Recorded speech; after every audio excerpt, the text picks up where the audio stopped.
To my channel. I'm live. Great. Sorry, slow connection there, guys. I had to get things reset.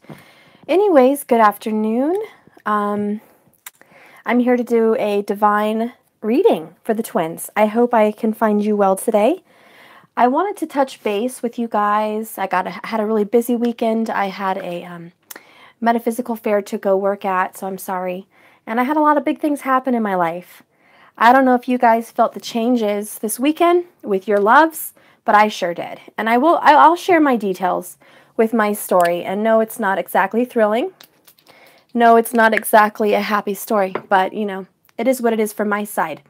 I've dedicated this reading to be honest and truthful, regardless of my situation. Okay? Oh, it's your birthday, Jasmine. Okay, great. I will pull some cards for you at the end, my dear. Yay! Good morning, guys. Yeah, this weekend was absolutely atrocious. I don't know if any of you who are watching right now watched my two last readings. I believe it was on Thursday and possibly Friday.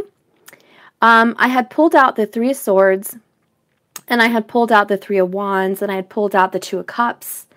And I pulled a few different things. Conversations came up about being honest, the masculine expressing himself, saying a few things, getting some things off his chest, or just the masculine, oh my gosh, I can't talk today. The feminine pulling it out of him, you know? I think I mentioned that. I have to go rewatch my video to be sure, but I'm pretty sure if my memory serves me right, that's what happened. So anyways, that did happen for me. I'll share my story later. If you guys have stories about that reading and it rang true for you, please share your stories in the comments. Let's go ahead and get started. I was starting to do a reading, and this rang true for me, okay? Somebody requested the Divine Magdalene Oracles, which I will be using today, amongst a couple others. All right, so since you requested, your wish is my command. So let's just start with the little quick pull that I pulled so far. I have acceptance at the top. Okay, this is for, you know, either or. This is the divine twins, okay? I'm not doing a masculine or femme. I'm just kind of combining y'all together and seeing how it goes. But we have acceptance, okay? There's something going on in your life, whether you're male or female, masculine or feminine, that you're having to be forced to accept. You've been told by divine that there's some kind of something you have to deal with, and it's better to just go along with it, take it to heart and learn and grow, than keep pushing it away and not dealing. So it's about acceptance. Acceptance kind of means dealing with things. You're having to face them. And look how beautiful that card is, by the way. I never show these oracle cards. Look how beautiful acceptance is. It's absolutely gorgeous. And it's horizontal, so I love that. Okay, then we have revelation. Okay, revelation, guys. There's something coming up. It's either already come up for you in your life, or it's going to come up. But there's a revelation. You're going to learn some divine truth that kind of awakens you. It's like the sun arising from the ashes, the phoenix rising from the ashes, the sun rising over the east. There's a revelation of truth. There's some honesty, and there's some confessions. Let's just get real. Let's just get real, guys. There's going to be some confessions, and there's going to be some truth-telling. Now, I just want to express real quick for the feminines, quit dancing around I love you. Quit playing with your emotions. If you love someone, say it. Spirit wants you to do this for yourself. He wants you to accept who you are, accept your feelings, know that they are worthy, know that they are divine. If you're afraid to tell someone how you feel, then you're not accepting yourself. So that's a problem. And I'm not saying you're alone. I've also faced that problem. I'm a tarot card reader. I am an intuitive.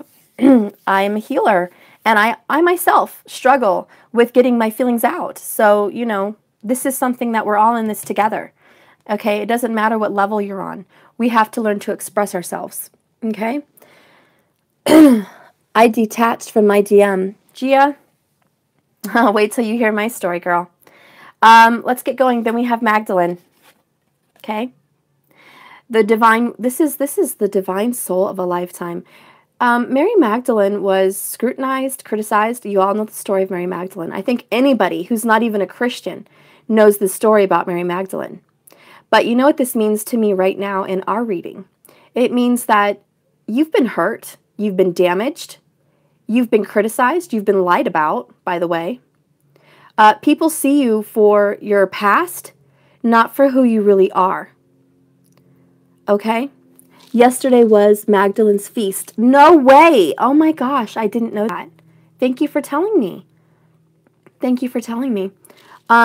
Yeah, we've been judged. Okay, if feminines are out there, maybe even masculines, I don't know how you resonate, but you've been judged wrongfully. Okay, there's something in your life, and I think it's more along the lines of who people thought you were. And let's just get a little bit deeper here.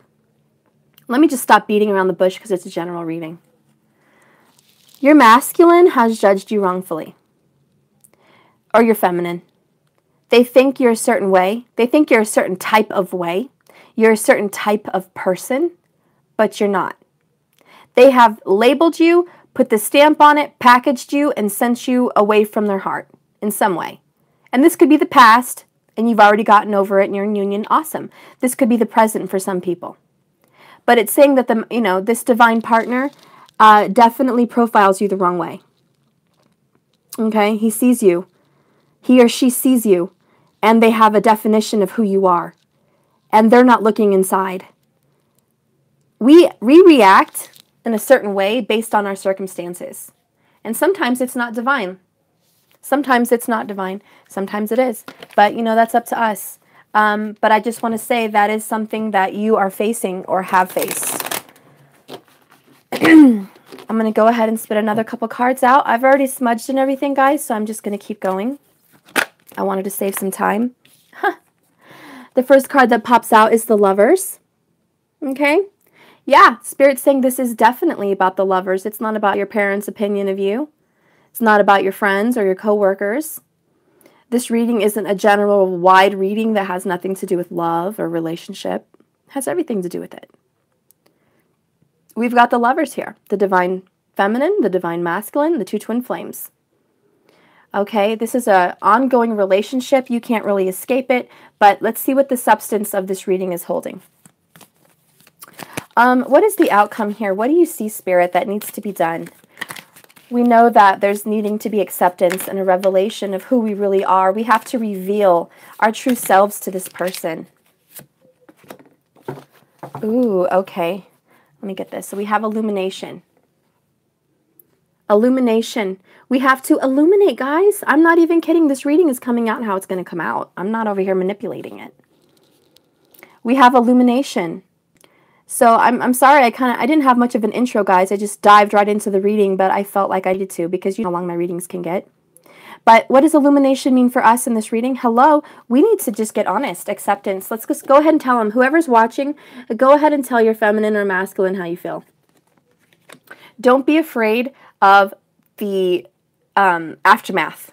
Don't be afraid that you're going to say something and confess I love you or confess I need space or whatever you need to confess. Whatever's really at the core of you. Don't be afraid to confess it because you need to accept your true self. Mary Magdalene did, and she didn't care what anybody thought of her. She cared what she thought of herself and what, Spirit, God, Jesus, whoever you want to put a label on it, what he thought of her. She didn't give a damn about anybody else's opinion. If you want to think I'm a whore, think I'm a whore. If you want to think I'm, and for her, I'm not saying we feel like we're whores. I'm just saying for her, being a prostitute and then becoming one of his disciples. Can you imagine the scrutiny? Let me see. Steph, you feel upset, like shaking vibe. Robert, no, I'm intense. I'm definitely feeling intense and empowered. I'm good. Sometimes I get that way, Robert. Some of my other videos, I've had spicy videos like this. Sometimes I get like this. It just depends on the mood I'm in and what Spirit's kind of putting on my heart. Okay? So let's just get to that. So there's a revelation. You have to get honest. You have to be truthful. You have to express yourself. You don't need to worry about what this person may think of you and how they may judge you because illumination needs to come down on the situation. Okay? Somebody, And I think you're probably going to step up, feminine. Another one of my readings, I think it was Friday, was the feminine will be stepping up. She'll be taking charge, being strong, making boundaries for herself. If anyone can recall, please put in the comments here, but I think that's what my reading was about. And it sure is showing true today. Making a judgment call, illuminating in the situation. It's been a very dark, gloomy, quiet, secretive situation.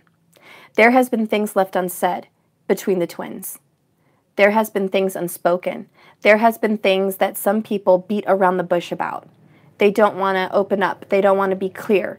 They don't want them to really know. It's like they want to talk to them in 5D and be 100% honest. Speak to them in 5D and speak out all their truths. When it comes face to face, are you going to speak your truth? Are you going to say how you really feel? That's where it becomes, you know, more of an issue. Are you really going to talk to them and say, I love you, or I'm mad at you because you did A, B, and C? Are you really going to like vent and express yourself? This is the revelation.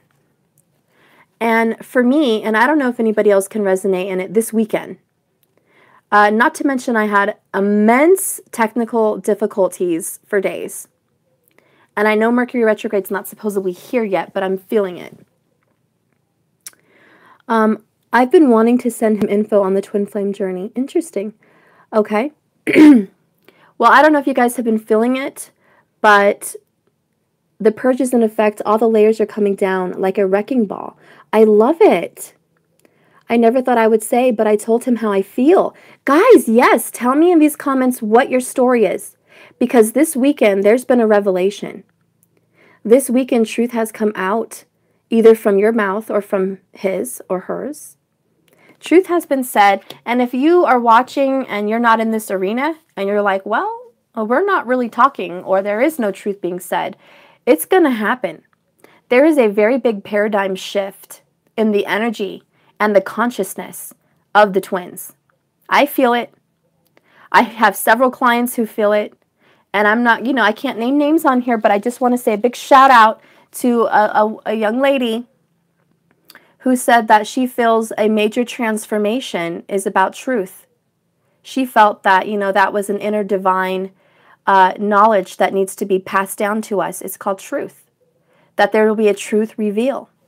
And look at that, revelation, reveal, revelation. Truth has to come out. Finally, he probably will hate me when I express myself. And that's the fear we have to face. If you feel like they're going to hate you for telling the truth, you have to face that fear. You have to face it. Okay? These are the eternal lovers. It doesn't really matter what you say, you're always going to be connected. He said, lose my number. I feel happy the way I see and feel. Oh, disgusting.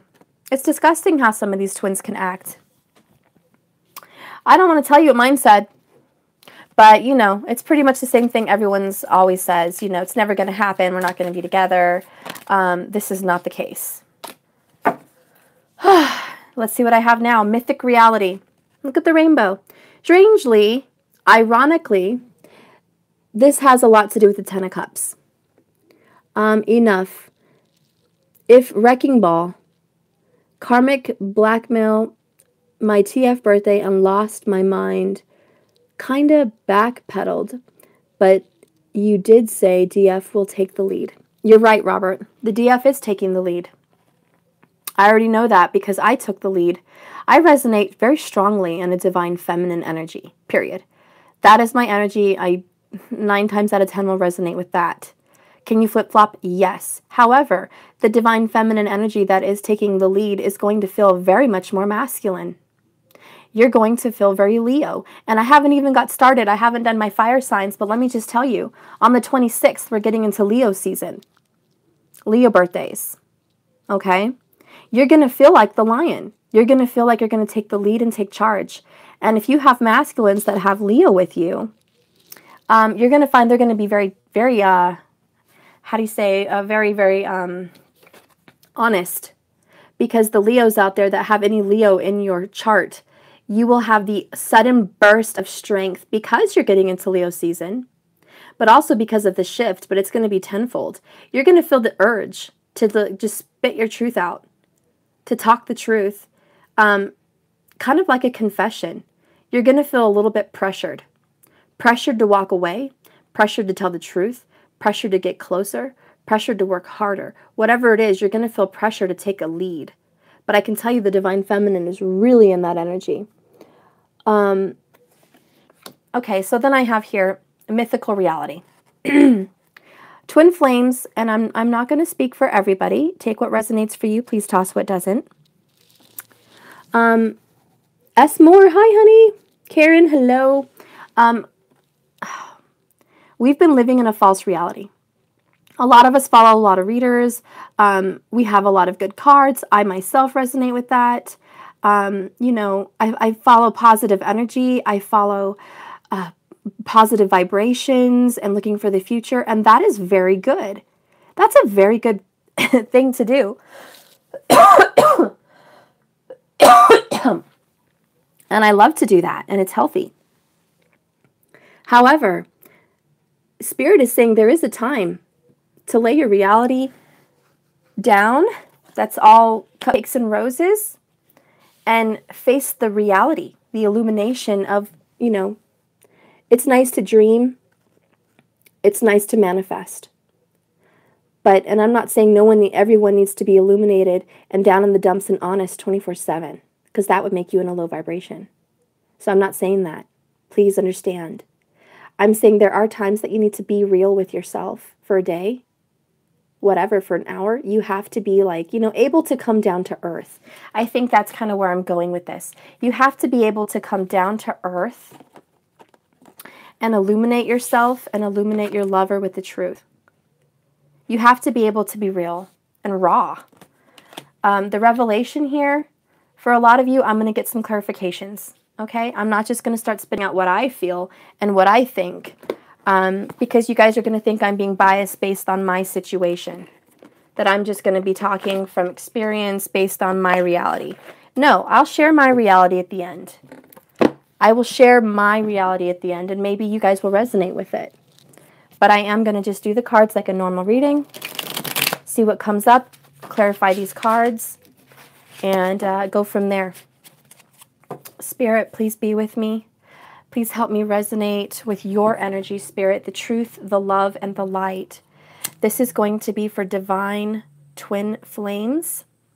These people who are bonded by contract or love or some kind of mission here on this earth, however you want to see it, they are bonded. They have something to do here. They're soulmates. Please help me understand this reading for divine twins that have a purpose together. Please cleanse these cards and give me a new reading, new energy. Please cleanse these cards so that I may have a new vision for truth for the Twin Flame Collective. Please give me truth, clear my energy, fill my heart with love and light and peace. May you give me clarity. May you give me honesty, and may you give us hope. May you give us hope. May you speak to us in a way that we know we can move forward. Okay, guys, I'm going to start the clarifications. Who here is scared of rejections? Please protect the reader in the room. Thank you so much. Lenoska, you're scared of rejection. Honey, I know. That's something I've spoken about before. Rejection is the hardest thing to master. I have mastered it, so I feel happy to talk with you about it. I'm not bragging. I'm just saying I've been rejected for almost, 25 years on many different levels. And I have faced rejection head on. And I've made an effort to tame that beast. So if you ever need any help, Lenoska, message me. We can just talk, and I can help you, help you start to deal with some of that, because there is a freedom and a liberation when you do. For instance, my situation, Lenoska, I didn't shed one tear over my issue this weekend. I didn't shed a single tear, which was odd, but it was also very masculine.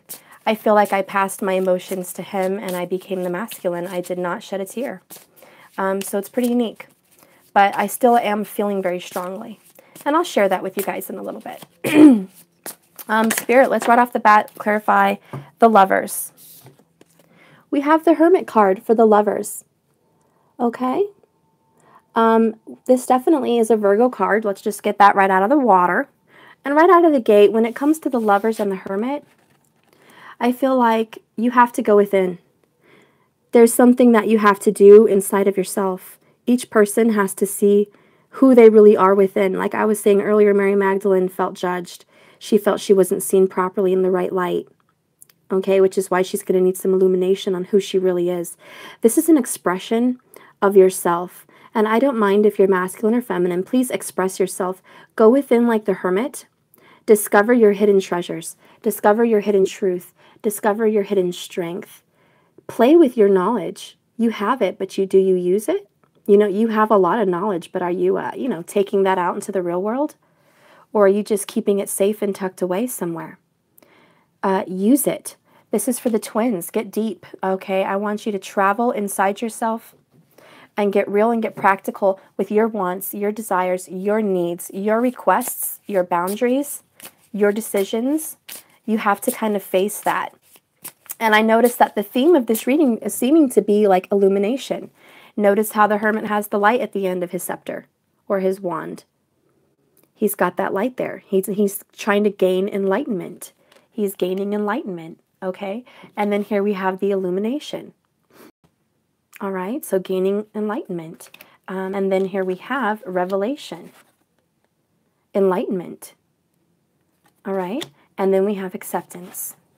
Accept that as long as you're real with yourself, whatever you need to come to you in your future is going to come. You can create your own reality. You can. Okay, let's see what you guys are saying here. Karen, I agree with you, Steph. A person feels good after shedding rejection. That is so right. I have been rejected so many times by my DM. It feels normal now.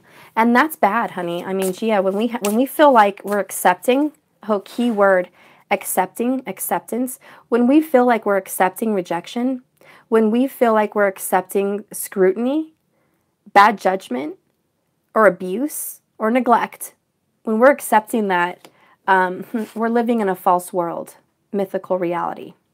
We're living in a false world, and we have a revelation. Wake up. We can't allow that anymore. We have to stand our ground and make our boundaries, because the universe is going to deliver to us what we are feeling. And if we are feeling any of those things, we're going to be having those delivered. Let's go ahead and see. Let's clarify. I'm going to put mythical reality here. Spirit, please help me clarify acceptance. Please help me clarify acceptance for the twins, for the divines. What do you want to say about acceptance? Okay, we have two cards. Interesting. We have the Wheel and we have the Page of Coins. This is clarifying acceptance. We have to have a new beginning and accept that sometimes the wheel's going to turn. There's going to be things happening in our destiny that we have no control over. Okay, there are some things that just happen. Look, I lost my soulmate. He was killed. I have to accept that. I have to accept he was killed. I can't bring him back. I have to accept that I am who I am. I look how I look right now today. I can't magically transform myself tonight. Shed 20 pounds tonight. I have to accept certain things. Page of Coins is a student. She's a student of reality. Do you know, and I'm going to preach a little bit here about the coins, the earth energy, and I'm going to preach about the pages. Pages are young children because it's a new beginning, and also because they're still learning. They don't know it all. They're not the hermit. They're not some elderly person that has been through it all and has faced so much, that they're just completely enlightened. They are always learning. However, the enlightened ones, as you know that everyone says this, a true enlightened person's always learning. They're always a student. You never gain and attain a certain kind of knowledge and you've done it all. You're always a student. You're always learning. So Spirit is saying, even though the wheel is turning, even though fate comes your way, karma happens, things happen, things get thrown in your path. You are a student. You are young. You can restart your life at any moment. You don't have to keep going on one path because someone threw a wrench in it. Readings that who I thought was my DM is moving on with karmic, and I should go to someone else. I'm confused. Oh my gosh. Oh, we'll talk. I love your readings and energy, but must get back to work. But I feel I see the the recording later. Oh yeah, you sure can. So we are as students, guys, having to adjust and grow because children are something happens and they're right back to what they need to do. They feel better. They act better. They're still learning. So acceptance is accept what comes, accept what life throws at you. Go with the flow. Planets are changing. Times are always changing. Nothing stays the same. And this too shall pass. Okay? This moment, this stressful situation, this anxiety, whatever you're having to relearn or start fresh on, it's going to pass and you're going to feel better about it very soon. It's part of the process. I had to put my charger in, sorry. It's part of the process and we have to grow. Okay, next, let's clarify illumination. Spirit, please help clarify illumination. Illumination for the divine twins. What do you have in store? Ooh, interesting. We have the Ace of Cups for illumination. Okay, well, this has a few different meanings. Sorry to make you nervous, Karen Hun. I'm sorry. Please click off if anyone is feeling scared or nervous. I'm just going to speak what's on the cards. But for illumination, and this is for both parties, there's a relationship that will be revealed. It's either a third party or maybe it's your relationship. Maybe you're going to start fresh with each other. Maybe you're going to get together and illuminate that I want to be with you. I want to start fresh with you. Okay, I want to start over a new chapter in our lives and I want to be together. And there will be union and there will be happiness. There will be divine love. But notice that the Ace of Cups also means illumination, the same as this card. It means enlightenment, spiritual enlightenment. Okay? Getting to know yourself through the moon. Getting to know your inner emotions and spirituality. And I'm also just going to get real. Illumination, there's going to be some light shed on a relationship. Is it yours? Is it a karmic? We'll see as the reading goes forward, but the Ace of Cups is, like a brand new relationship forming. Or the discovery of a brand new relationship. Or the rejuvenation of an old love. You'll see how it resonates for you. I'm going to keep going with the reading and I'll tie everything together. Spirit, please give me a clarifying card for mythic reality. What is this mythic reality? And as I'm shuffling, I saw the Ten of Cups. I told you guys that this card has a lot to do with the Ten of Cups. It's interesting. Okay. I have 3 cards that need to come out for mythical reality. Or just mythic reality. My clarifications are the King of Cups. And here we have the 5 of Cups. Great. And here we have Death. And I love it, but I hate it at the same time. Your intuition tells me it's a baby. Oh my goodness. We'll see as everything goes forward. Babies usually are the Ace of Pentacles with the Empress. That usually means a baby. But I'll keep going. But the Ace of Cups could mean that, but generally it doesn't. But, I'll go forward with the reading, Lenosk, and we'll see how it goes. But the King of Cups, the 5 of Cups, and Death, I love it and I hate it at the same time. Okay? You have the King of Cups, which represents a grand love. This is a deep love. It's intelligent. It's strong. It's not movable. I know water is a movable sign, but this love is so stable with the King that it's kind of a forever kind of love. Okay? And then we have the 5 of Cups. It means that someone in this mythic reality has lost this beautiful love that they thought they had. The Death represents the loss. They're at a big loss. You have Death and the 5 of great love. A masculine love, by the way, if you want to get even deeper. This could be a masculine water sign or a masculine with water in his chart, or any masculine at all, male or female. But this Cups just represents you have a great love for this masculine. And there's a loss. They've either walked away from you because of some great truth that was revealed, or they've revealed the truth to you and you've walked away. Or any way you want to resonate in it. And does walking away mean leaving the relationship for good, like you don't have any contact? No, that's not what it means. Does it mean that for some people? Yeah. Could it also mean that for some people it's standing up for themselves and putting a boundary and saying, I'm not going to tolerate being left behind anymore, abandoned and left out in the cold. I'm not going to tolerate being last, actually, right? I'm sorry. I know that I love you to pieces and you're my everything, but that's probably the problem. That's why we're having a revelation. If anyone has made anyone their everything, that is the problem. And I'm going to repeat that, just so you guys know I'm crystal clear with it. If anyone has made anyone their everything, that is the problem. That's the revelation. And some of us don't even realize we have. Some of us are like, I have never done that. I don't do that. I'm focused on me. I am divine. I do create yoga. You know, I meditate. I do my mantras. I help people. I volunteer myself. I look good. I work out. I go to the gym. I focus on myself. I eat healthy. I don't put anyone at my focus. But let me ask you this. If something were to fall down between you and that person, does your whole world come down? Or is it just them? Is it just them that shed away and you're good on every other aspect? Or if they fall away in some sense, does everything else, like a domino effect, start falling down? Does your workout schedule get messed up? Does your work life get messed up? Do you give less attention to your kids? Do you give less attention to yourself in getting ready? When a relationship fails, do you start to fail? Do things in your life fall apart? You know what I mean?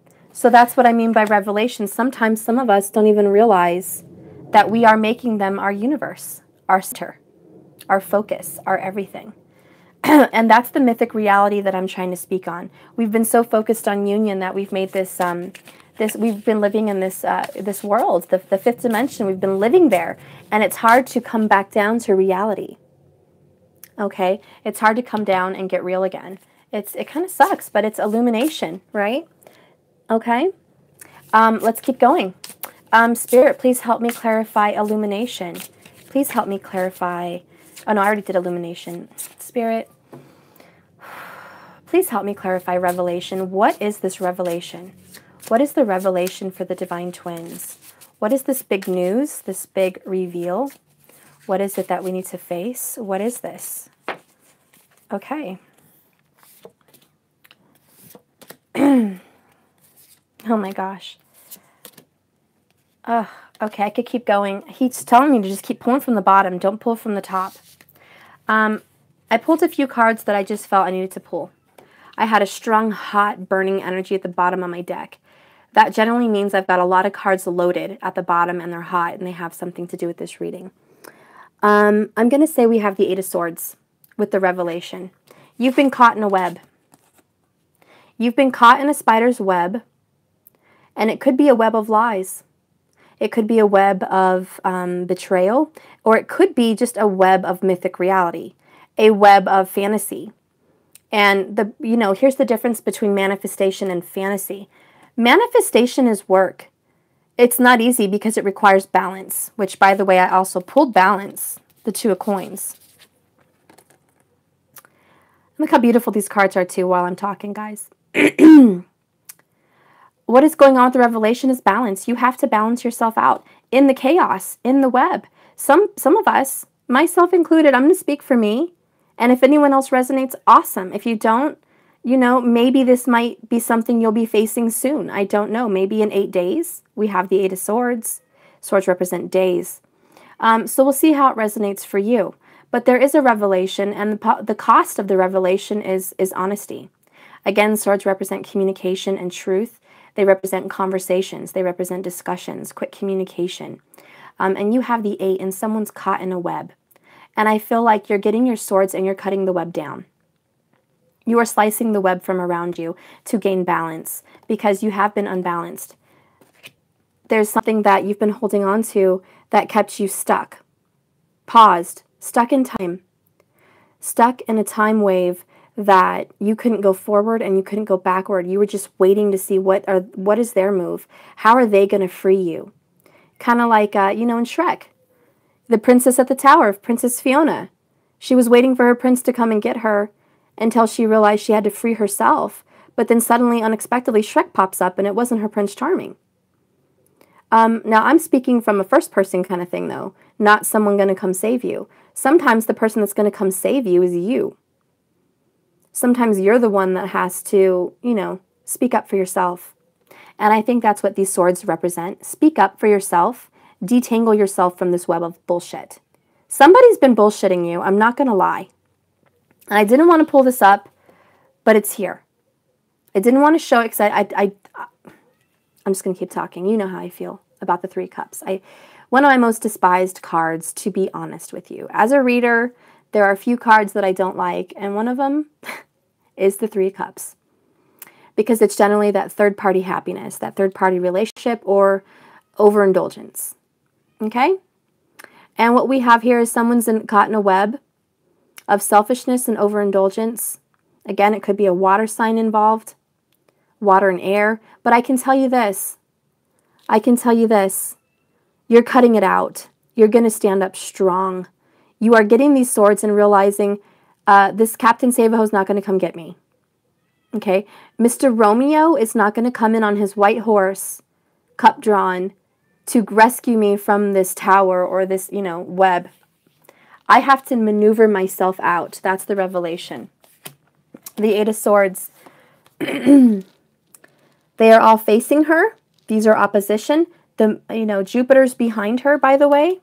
Jupiter represents the guru. He represents the teacher. He represents wisdom. He also amplifies things. Jupiter makes everything bigger than it needs to be. So this situation with the revelation involved is a big deal. When Jupiter's here with the revelation, expect a big reveal. This is like coming out of the closet. Okay, there's someone is going to have a reveal and say, look, I've been seeing someone. Or you caught them seeing someone. Or you're going to admit that you love them. And you've never said it before. And they're going to be blown off their rocker. You're going to admit that you want them back. Or they're going to admit they want you back. Whatever this is, it's going to be a reveal. If someone does say they want you back, they're probably going to be leaving a third-party situation. They're either getting into one or they're leaving one. But that is the big reveal. And I hope it resonates for you on the lighter side. I really do. But there is a third-party feminine involved. Okay? I have to be real. It's my job. This is happening to create balance. You have to find balance of yourself. You have to find love, peace, tranquility. You have to balance your love for this person and your love for yourself. And like I said earlier, if the scales are tipped more to one side and they're your everything, then what are you? Are you nothing? Or are you just less than? Are you less than them? You're less important. They deserve the red carpet. They deserve the attention. They deserve the manifestations. They deserve the mantras. They deserve you to sit on that carpet and manifest a reality for them. They deserve you to heal them. They deserve you to put your energy and your focus and feed them. Is that what you're telling me? That they deserve it? And you're going to work so hard to give it to them. But what about you? Do you deserve it? Yeah, hell yeah. And I'm going to get to that. Hell yes, you deserve it. Yeah, 3 cups. I don't need to go further. I don't need to go further. We all know what this is. We all know what time it is, 3 cups. Yes, we see you. Thank you for presenting yourself, karmic. We see you. And you will get dealt with because the divine knows how to deal with you. Is it fun for us? No. Here we are. 9 of Wands. Ironically, with the 10 of Cups. 9 of Wands, 10 of Cups. Look how loyal this cat and this dog are to each other. It doesn't matter this hugacious war that they're in. Because it's a war. It's a war for your mind. It's a war for your heart. It's a war for your sanity. It's a war for everything you stand for on this planet. And here you are loving this person throughout the war. That's beautiful. And it's worthy, and it's grand, and it's amazing, and it's just, wow. But you're still a wounded warrior. You're a wounded warrior. It's okay to be wounded and sit down and say, I'm not this young spring chicken in this twin flame relationship that a lot of people have been. I don't have the energy and the drive sometimes to keep plowing forward and putting myself last. I need to stop and rejuvenate myself. I need to stop and eat and sleep and think and be and love. I need to stop and do this and fill my soul with goodness and beauty. I'm going to fill my soul. I'm going to stop and reflect. And that's what this person is doing. He's realizing he is a conqueror like a gladiator. He has defeated so many people. He's collected 9 wands. Think of it as 9 kingdoms. He's collected 9 kingdoms. He has plowed the earth. He has gone far and beyond and won and won and won every battle. Which for him, which is you watching, for you, it's all these little things you've accomplished. You've gotten rid of rejection. You've gotten rid of regret. You've accomplished finding your love. You've accomplished finding your desire, your passions. You've accomplished seeking the esoteric knowledge. You know, you're accomplishing all these things in your life. You're leveling up. You're almost at the 10. You're ready to change the cycle. But you're so damn worn out that it's kind of like rejuvenate, reflect. So I'm just going to say reflect, okay? And that's what the feminine's doing. This is clarifying that revelation. You are reflecting. You're sitting down. You're wounded. You're breathing. You're eating. You're drinking. Spirituality. Truth. You're eating, you know, you're learning your faults. You're learning what you need to learn, which is good. And you're going to move forward. And you are going to get that 10 of Wands. Because you have the 10 of Cups to look forward to. And this is what you're fighting for. That's why the 10 of Cups is here. Revelation. You're fighting for this? You want this? It's like Spirit's dangling it in front of our face. Do you want this? Do you see this? It doesn't come easy. It's not an easy feat. You have to really struggle. And that's kind of a shame. And a lot of us don't like to hear that. We're kind of surprised. Why should I have to struggle? This is insane. I'm going to step away from this journey. What do you mean struggle? I am done with struggling. This is that energy I'm talking about. If you're feeling that and you're saying those comments to yourself, what do I mean struggle? And if you're saying screw that, this is you. This is why this card got pulled. If you're saying you don't want to struggle, you don't want to hear patience one more time, this is why this card is here. In your face. Because it's Spirit saying, yeah, that's exactly why I'm here. That's exactly why death is here. Because you accidentally, and I'm not blaming me or you or anyone. Let's just say people. We accidentally, again, out of our own love and unselfishness, put them on a pedestal again. It subconsciously happens. It happens. You put them on a pedestal. They were your focus. They were the light in the dark. They were your illumination. They were your Ace of Cups, which they are. Here's the tricky part, though. Even if they are, and that's reality, you have to always put yourself here first. And if you're not, here comes the change. Here comes the boom. Here comes the boom, guys. And I'm just going to keep pulling from the bottom. Like I said, that's what Spirit wants me to do. I'm going to clarify Magdalene. We have the 6 of Cups. Reminiscing about the past. Also getting in touch with your inner child. But not only that, you're thinking about your love. They make you happy. Is it so bad to put them on a pedestal? No, because you love them to pieces. Does Spirit think you're bad because you love someone that much? Hell no. No, they don't. Source, Spirit, the universe, the planets, no, they don't think you're bad because you love someone you're connected to. That's divine. They put you here together for this reason. It's beautiful. It's beautiful. It's beautiful. It's perfect. It's perfect. It's divine. It's off the charts. It's the most happy feeling in the world. And you're meant to experience it. That's why you've been reincarnated in this body. so you could feel it. So the universe can feel this love through you because they're using you to feel existence. So that's not a bad thing. But they're also reminding us that you are more than this body. You are more than this person. You are love. You are spirit. You are divine. You are amazing. That's why we have the magician. You are a manifester, a creator. You're more than just this body. And that's where it's tough. That's where it's tough. Because we are more than, and Magdalene, Mary Magdalene had to face this. I'm clarifying her here. She had to face this reality that she's more than just Mary Magdalene. She's more than this beautiful woman. She's Jesus' friend, more than a disciple. She's more than a person spreading the word on this earth. She is a divine, spiritual, eternal being. She has powers. She can manifest. She can heal. She can make big things happen. And when we are gifted with such a beautiful presence in this world, we have to treasure that the same way we treasure our love. We have to treasure us as much as we treasure them. That's the hardship.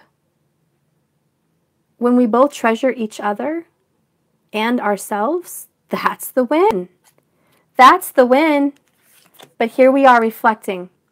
Because why? Let's just get real, guys. We don't want to hear patience one more time. If I see another temperance card, I'm going to pull my hair out, right? Is that how somebody feels?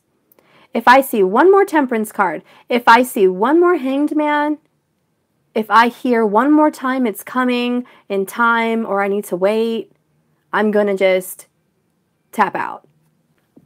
You know what I mean?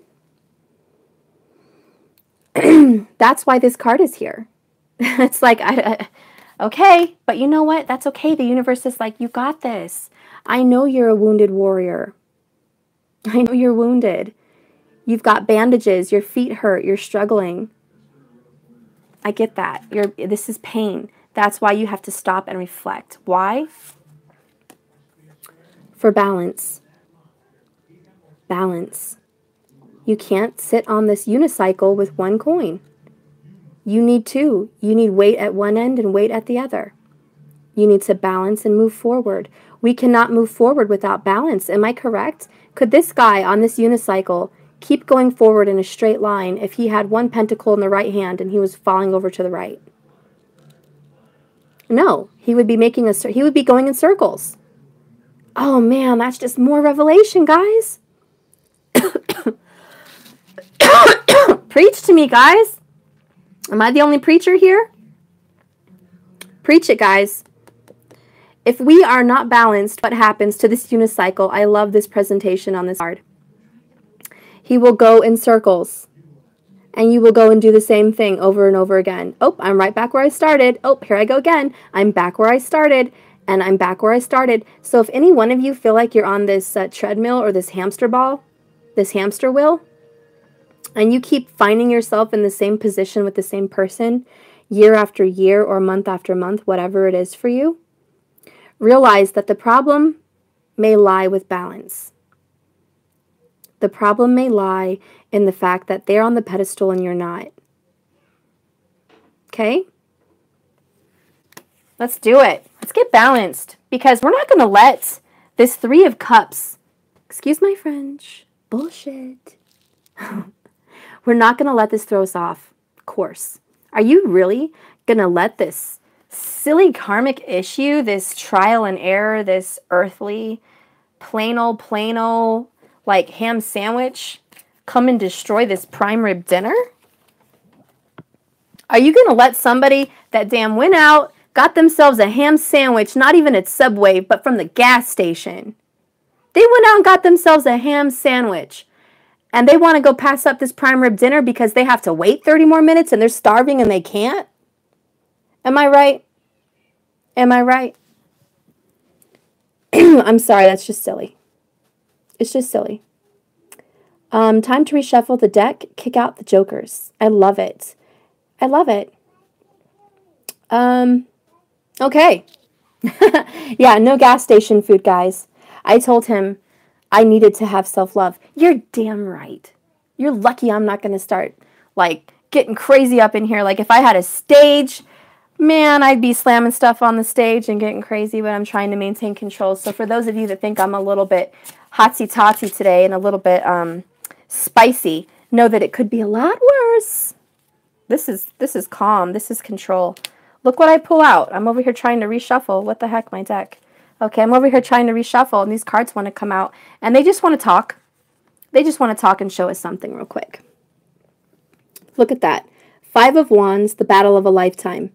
Keep going, keep going, keep going. And then we have the 10 of Pentacles. 10 of Coins. Okay, baby. Are you kidding me? I'm all alone today with him, guys. Hang on 1 second. Just 1 second. Talk, chit-chat, preach to each other. Literally give me 120 seconds. Maybe less. I'll be right back. I love you too, honey.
Okay, I'm back, guys. Sorry. So sorry. Okay, please forgive me, please forgive me, please forgive me, please forgive me. Okay. Back to business. Okay, I got these 2 cards. 5 of Wands, 10 of Coins. Yes, something is ending, and it has to do with our value. We have to see what we were valuing. What do we need to change? And of course, I turn the TV on and it's way too loud. Hang on, guys. I'll be right back one more time. Jeepers. Jeepers. One more time.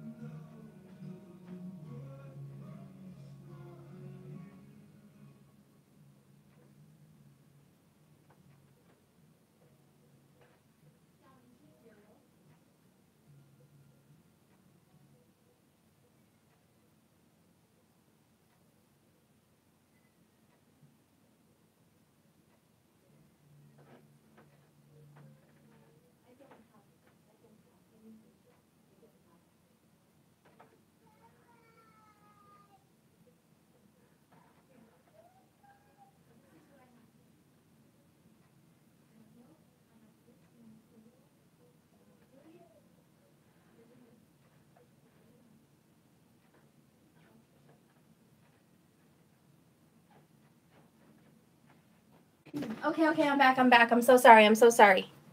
Hi, Chihuahua. I'm so sorry. Okay. Anyways, it's just us today. I'm so sorry. Here we go. 10 of Coins. Are you going to have marriage? Yes. Are you going to have commitment? Yes. Are you going to have everything that you want? The key to your desire. This is like genie in a bottle. Are you going to have your desires, the things that you value, the things that you want, your passions? Yes, you're going to have them. This card popped up. Look what's behind it. 5 of Wands. You're not going to get it without this hardship, without this battle. And the only reason it's a battle is because it's hard on you. It's hard on yourself. You know, it's hard. Putting yourself on a pedestal seems easy. And a lot of people are like, oh, what's the hard part? Imagine if karmics are watching this, right? And karmics are like, oh my gosh, what's so hard about putting yourself first? I do that all the time. You know, I have my hair done every week at the salon. I go to the gym and I work out every day and I push myself hard and, you know, I make all this money, blah, blah, blah. And it's like, a lot of people are selfish and they're like, why is it so hard for you to put yourself first? Why is it such a problem? Let's just start with divine people aren't selfish. Let's just start with the divine people watching my channel are not in it to win it. They're in it to give it. My divine friends, my twins watching this channel are givers, not takers. The divine people are here to heal and love and give. So you're damn right it's hard to love yourself because 9 times out of 10, almost 10 out of 10, we're last. 9 times out of 10, we're the last one to get what we want. We're the last one to go out of our way to give us what we want, but we're the first one in line to give you what you need. We're the first one in line to sacrifice the shirt off our back and make sure you have it. We're the first one to make sure you're good before we are, for a lack of better words. Okay? So, that being said, that's why. That's why it's so hard. That is the reason you have this card here. You have the Five of Wands in any one of your readings at homes, guys? That's why. Because it is hard to not be putting yourself last like you're used to. But this is balance. We got to do it. I'm going to put these cards away, guys. We know what it is. We do know there's a third-party situation. We do know truth needs to come out. We do know that this love that you might be feeling may come to an end. And it may not be like a detachment from your lover, but it may be a detachment from loving others and putting others first and putting yourself first now. That's the death. It's like the death and rebirth of who you are. Okay, I used to be Miss, unselfish, or Mr. always giving you everything you need. I used to be that person. Now I have passed on and I've ascended to another level. Now I'm that person that I am going to start putting myself first because I am important. And I know that when I do that, it's divine and God wants me to. And I know that when I do put myself first, I have more of myself to give. It's like the trick. Guys, being divine is so tricky. It's like, oh my gosh. See this key? It's like the key to our desires is tricky. There's some hidden doors. There's some secret gardens. There's some hidden tunnels. There's some very hidden secrets to be unlocked in this world, on Gaia, on this earth. There's something hidden here, and it's not easy, and it's tricky, and it's back and forth, and it's a very strange puzzle. It's a very strange puzzle. It's like you have to lose yourself to give yourself. You have to heal this person, and then you have to go heal yourself, and then you have to be unselfish, and then you have to care about yourself. Okay? And then you have to ascend and grow and master certain things with yourself. And then you have to go give yourself healing. And then you have to go give healing to others. It's like back and forth, back and forth. It's tricky. It's hard to keep up. It's like a little kid walking really fast while their daddy's moving slow in his opinion, but his steps are so big that the little kid can't keep up. So for a divine person, we feel like that kid. How are we going to keep up? He's over here walking big strides and we're over here running behind him. You know what I mean? It's hard for us to keep up because it's always a turn. It's always a twist to the story. There's always another revelation. There's always another hidden truth. It's always. Okay. I want to go ahead and do ultra clarify. I do a double clarifier. I want to do a triple. I want to do a triple hitter. I'm going to use just my regular deck. It's pretty clear. It's pretty clear on answers. Spirit, what do you want to say about these lovers? What do you have in store? What are these outcomes? What is the outcome for the lovers, and what is the situation? What can I talk on? What can I talk on? What is the outcome? What is the outcome with these lovers? What is the outcome? Oh, okay. I have Queen of Wands. And look at that, Five of Swords. Another fight, like I said, a fight to be in charge. The Queen of Wands is in charge. This is a feminine energy. And like I said, the divine feminine will take the lead with the lovers. She's going to take a step. And the step is going to be self-love. The Queen of Wands doesn't play. She's fiery. She's that fire sign, okay? You can be a Sagittarius, a Leo, or an Aries. And you don't even have to be in that sign. That's just the energy. And look, we're coming into Leo season anyways, July 26th. But You are taking the charge. You are making the decisions on this relationship. You're either going to end it, continue it, or change it. But you're in charge now. You're like, look, I just overtook the kingdom. You're going to have to deal with it. Do you guys remember that movie, Thor of Ragnarok? I don't know if you guys saw that. He's absolutely gorgeous. How could you not miss Thor? And I don't like his sister. I forgot her name. And I'm not saying we need to be evil. I'm just going to use her, what she did, as an example. Okay? Okay, if you guys remember Ragnarok, let me know. She came out from the depths of the dead, and she, like, defined death. She was released. And she took charge of their kingdom. She took charge. She just walked in, kicked ass, kicked everybody out, told the military, if you don't want to follow me, you die. Like, you will die. I will slay you by myself, if need be. You know what I mean? So, all I'm saying is, that feminine energy in that movie, she was a badass. She came in, she kicked the door down, she defeated her two badass brothers. She took over the kingdom. All right, she took charge, and she was royal. She was like, okay, I can sit in my throne now. I'm going to sit comfy. I don't know how long I'm going to have rulership. I don't know how long it's going to last, but I'm going to enjoy this moment, and I am going to show you all who I am.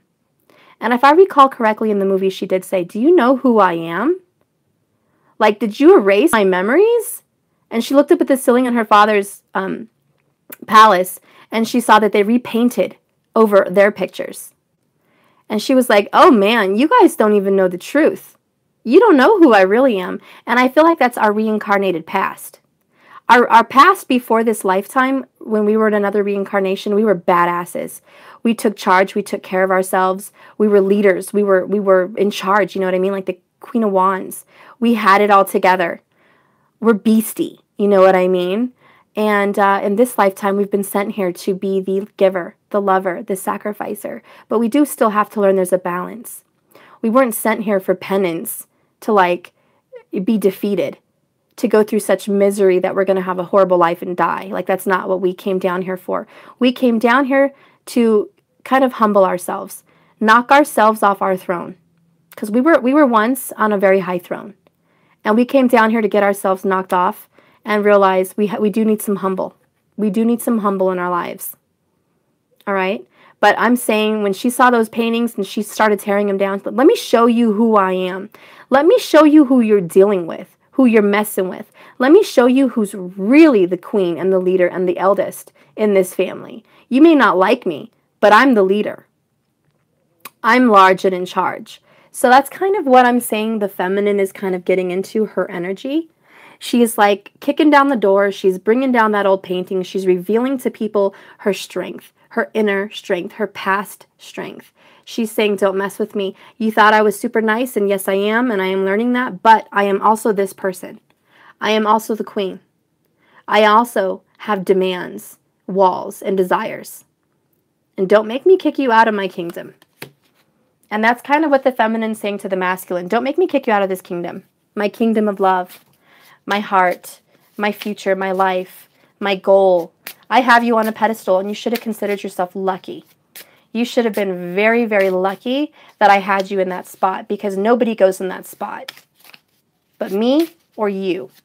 And I'm over here putting you there. So you know what? You disrespected me, you did me wrong, or you've hurt me with a third party, or whatever you did. And now I'm going to express verbally, because wands are communication. They're not swords, which is quick communication, but wands are fiery, direct communication. If you can imagine a sword, quick and piercing and cutting people, and getting it out there quickly. There's not a lot of thought, behind quick communication. And I know swords represent the air energy, which is thought, ideas, and mind. So it is quick. It is your true feelings, which is the truth. It's very honest. That's why the Ace of Swords represents honesty, because that kind of quick communication comes from the heart, and it slices and dices, and it comes out real quick, and no one really thinks about it. It just comes out because it's natural and it's honest.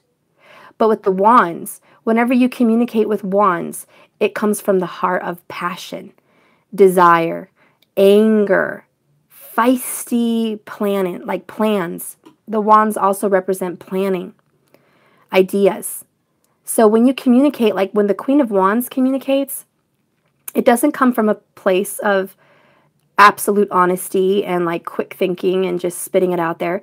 It comes from a place of plotting. It comes from a place of long, drawn-out planning. Skills. You know that wands represent skills. Your tools. These are things that you're passionate about. And if there's a passionate debater, well, there you go. If there's a passionate lover, here you go. If there's a passionate anything, the Queen of Wands will take that passion to the fullest, and she'll execute. Now, I don't mean kill people. I just mean she'll execute your plan. Okay? I was the daughter of the demigod in another life, and I was a princess. Wow, that's beautiful. That's pretty cool. That's pretty awesome. A lot of us have a strong past, and we're getting it back. So let me tell you, the divine feminine, you're getting it back.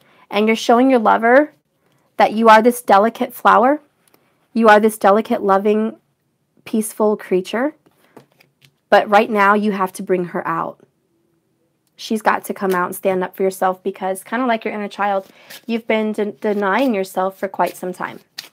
There's been some denial of your self-love, and that's what needs balance. There's a call to balance. Let's see, Laura, you're right. Let us fill them up with love. That's awesome. Robert Peter, everyone can put you left, right, palms together, and notice the lines cross both palms that touch. If they are level, you're not a selfish person. Interesting. Okay, guys, I'm going to go ahead and move on and keep clarifying. Oh, I had a dream that in my past life, I was a rich white woman. Don't judge. Lenoska, hey, we're all different people. Some of us were men in another life. Some of us were women. Some of us were black. Some of us were white. Some of us were Indian. Some of us were Native American. It doesn't really, you know, skin is just clothing. We're going to change clothes. We're going to change clothes every time we reincarnate. That's why it's better when you're illumined to not be prejudiced. That's why it's better when you're illuminated and you're an enlightened soul to not judge people, like judging Trump or judging Obama for the skin color they have. It has nothing to do with skin color. It has everything to do with character. I'm not going to go get me started on politics, but if I ever catch any one of you on a Facebook or anything judging Trump or judging someone, calling him white trash or, you know, Nazi or this and that, how are you any different? How are you any different at all? When you're illumined, you don't judge the clothes on people's backs. You don't judge the skin on their bones, over their soul. People are reincarnated here for purpose and reason. And, you know, no one's judging. Not in this arena. Not in our spiritual realm. Not in this circle of friends. This circle of enlightened people. Okay? We are here to love, give, and teach and preach the divine knowledge. And that's why we have to be hard on ourselves. And that's why we have to gain balance. Because our ultimate purpose is to preach and love and give and change things. Change the world. Okay? Let's go ahead and let's get the clarification for acceptance. Spirit, what is this acceptance here? What is this acceptance? What is this acceptance? Please clarify acceptance. Okay. Are you kidding me? You really want me to take 4 cards? Come on. I'm going to take them. It's only 4. It's not like 20. How did I know? I'm just going to start off right out the bat. Acceptance. 3 of Swords. 3 of Swords. This is heartache. This is that third-party situation again. Look at that. Third-party situation. Okay? Accepting the fact that there is a third party. Look at that. It's like someone's in the middle and you guys are here and you're just spinning around. And you're like, why are you focused on this person? Why are you focused on this third wheel? Don't you see that I'm over here keeping you balanced? You're not falling away over here because I'm keeping you balanced here. This third person doesn't need to be here. And it's a karmic and it's a fake. And it's bullshit. And you're dancing around bullshit as usual. And I'm going to accept that and I'm going to stand up for myself. I'm going to say I'm not going to deny this truth and this mythical reality. This fairy tale land that I've created for myself, I am going to have to stand up at one point because it comes down to one thing. We have free will. Didn't I have 9 of Wands earlier? I said you're a wounded warrior. Here it is again. This is just double confirmation on that wounded warrior card.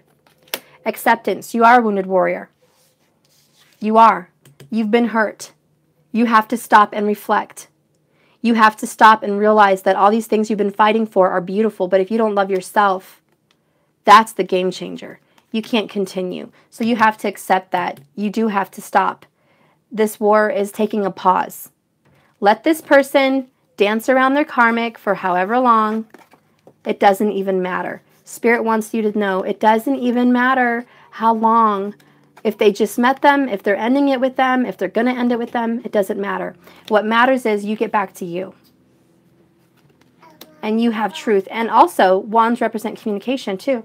You have to get out and speak your truth. You have to tell them how you really feel. You're going to have to tell them how you feel about this third-party situation. Then we have the Knight of Swords. Yep, this is what I'm saying. Tell them how you feel. Tell them how you feel. Tell them how you feel. The Knight of Swords is fast. He's quick. He defies gravity. He's like, pshh, pshh, like quick. He's going to deliver a message and get the hell out of there. But wherever his destination is, he's going to arrive. There's nothing that's going to detour the Knight of Air, the Knight of Swords. If someone stands in his path on ground, he's going to jump over it and fly. If some gravity is going to try to pull him down, he's going to use the massive wings on that horse and keep going up into the sky. There's like a Pegasus that the Knight of Swords sits on. And he will defy gravity, he will defy odds, and he will arrive to his destination very fast. This is like a jet plane. Think of the Knight of Coins as a car. And think of the Knight of Swords as an airplane or jet, super jet. You're going to deliver this. Also, it's like a Band-Aid. You're going to hear about this, and it's going to get ripped off real quick. It's going to be a quick reveal. That's why the Knight of Swords is here. If you hear about a third-party person, it's going to be quick. It's just going to be like, boom, out of left field. What? You're going to be shocked that you heard it. It's going to come in the form of a text or a quick communication. It might even come into the form of your inquiry. Maybe you're going to inquire about a situation. Maybe they've been lying to you and you go on their Facebook and you see a picture and they've been lying and they're really with this person when they denied. And then you're going to have to confront them. Well, you said you were single and doing this, this, and that, but look, you're over here on this, Facebook picture on my friend's page with this person. So what say you? Okay. Or they're going to be like, they sense something's going on. They sense that they're being weird. They're being funny. Something's wrong. You sense something's off the charts. Okay. The vibrations are odd. And you're going to ask them a question. And they're going to answer you with some kind of a lie or a deceit. And you're going to have to keep prying to get to the bottom of it. And then as quickly as you jumped into the truth, you're going to hear it. And then you're going to be a little bit wounded. You're going to be shocked. And you're going to be like, damn, I was prying for the truth, but now I don't know if I really wanted to hear it because I'm wounded. Now I got to pause. My journey, my union is at a pause again. I have to reflect. I have to go find balance. Blase, blase. Okay? Then we have the Queen of Coins. This is clarifying it. It means reality. It's earthly reality. Whenever you see pentacles, I see earth. When I see earth, I see earthly desires, earthly reality, earthly existence. This is 5D. 9D. This is that earthly reality. Okay, and so when the Queen of Pentacles pops up, she's like, okay, we got to get real. This is my reality. I am the queen of my reality, but I am also the queen of my manifestation. I have to deal with this mess. I have to deal with this situation. Look at that, bottom of the deck, 5 of Wands. Again, I had that earlier. Okay, this is a hard battle. It's not easy. It's not easy to deal with the 3 of Swords, this third party. It's going to hurt you. I don't see the 10 of Swords, but I see the 9 of Wands, and that is still hurt. It means you may not shed a tear about a breakup or a fight. You may not shed a tear and cry and be in pain like you were in agony once before, but you're still going to feel the wound. You're still going to feel hurt. It's going to put you down on your knees. It's like you were once a strong gladiator on 2 feet, trudging, going forward, succeeding, winning, and now you got brought down to your knees. Something hit you, and now you're on your knees. And what happens when you're on your knees? You look up, you pray. Look at that, decisions. 2 of Swords. When you get on your knees, you look up, you pray, you talk to God, you talk to Source, you connect, you heal, you grow. But that's where you're going to find your self-love. That's where you're going to find it. Okay, let's go ahead and move on clarifying. Let's clarify revelation. Spirit, please help me clarify this revelation. Please help me clarify this revelation. Please help me clarify. What do you want to say? What do you want to say about this revelation, Spirit? What do you want to say? Okay. 7 of Wands. Battles, upheavals. When you see that picture of someone with the 7 of Wands, he's got 1 wand in his hand. And there's 6 in front of him. Remember, 6 is balance. He has that 7 wand. You have to give it up because you need balance. And they're attacking you, and you're shoving them off with your wand. Okay, you got a lot of people in front of you, and you're poking at them, and you're shoving them out of the way. All these problems. All these problems. The lies, the deceit, the pain, the hurt, the time that it's taking to get this job done. The time that it takes to find yourself. It's exhausting. It's excruciating. But the revelation is you have to keep fighting, and you may have to give something up along the way to find balance. And maybe you have to give up this relationship for temporary. Maybe you have to give up just how you see them. That temporary putting them up on a pedestal. Okay, let's go ahead and clarify Mary Magdalene. Let's clarify Mary Magdalene. Mary Magdalene, what say you on this situation? Mary Magdalene, what? Oh, my goodness. I can't keep all those. That's like 20. That's my bad. My bad. Mary Magdalene, what say you on the situation of the divines? Okay. Look at that. 10 of Pentacles again. I had it earlier. I have it again. This is earthly desire, earthly realities. She's promising you will have it. You will have your marriage. You will have your commitment. You will have your home. You will have your growth. You will have your earthly third dimensional reality desires. Things are going to change. There is a season ending, and you will step into this season. You will step into the season of success. But look what we have here. I keep talking about balance. 6 of Cups. You have to leave something that was okay to go to something better. And look at that. Look at the progression. 6 of Cups to 7 of Cups. You have to upgrade. You have to leave the 6 and go get your 7. You have to keep going. You have to leave behind this drama, this third-party bullshit. And maybe this isn't you, feminine, be the masculine. You need to leave behind this karmic. You know you have to leave this karmic behind. She's done. She's done before you even got started. She's done. Maybe by talking to the feminine, you've expressed this little fight, this little argument, this honesty, whatever you guys discussed. Maybe you already feel like this relationship's doomed before it even hit the ground running. And you're like, shit. Maybe the masculine's sitting there like, shit. Man, I was hoping, I didn't have to fix myself. I was hoping I didn't have to face my demons. I was hoping that I met this chick or this guy or whatever. I met this person that was going to make me happy. It had a pretty package. It looked nice. It looked great. It looked like some kind of happiness. And I wanted it. And now, here's the feminine smacking me in the face with some kind of harsh reality, which is a divine existence. Maybe the fact that he needs to be more divine. Maybe the fact that he needs to change more. Maybe the fact that you just got triggered to go love yourself and stop putting your love into another female or a male, karmic. Maybe that's the trigger for both of you. Her reality of stepping up and being forward, taking charge and taking the lead and communicating to the masculine, I'm not going to tolerate this third-party bullshit. Go do what you want, but I'm out, and things are going to change. It's not going to be how it was. You're not going to get to keep treating me the way you did. Something's going to change. And when I change, the energy changes, and you know it. And when I change and karma changes, then you're going to start feeling karma again, and your butt's tight because you know what's coming for you. Excuse my French, guys. I'm not trying to be vulgar, but you know what I mean. You pucker up because you know something's going to kick your ass. And you know when the feminine changes, she gets her gear on, she suits up, she's ready to go. She's got her belt on, she's got her sword, she's got her shield, she's ready to battle. Let's go for blows. You want to talk truth? I'm ready now. I was hiding, I was nice, I was feminine, I was meek, I was weak, I was quiet, I was loving, I was giving.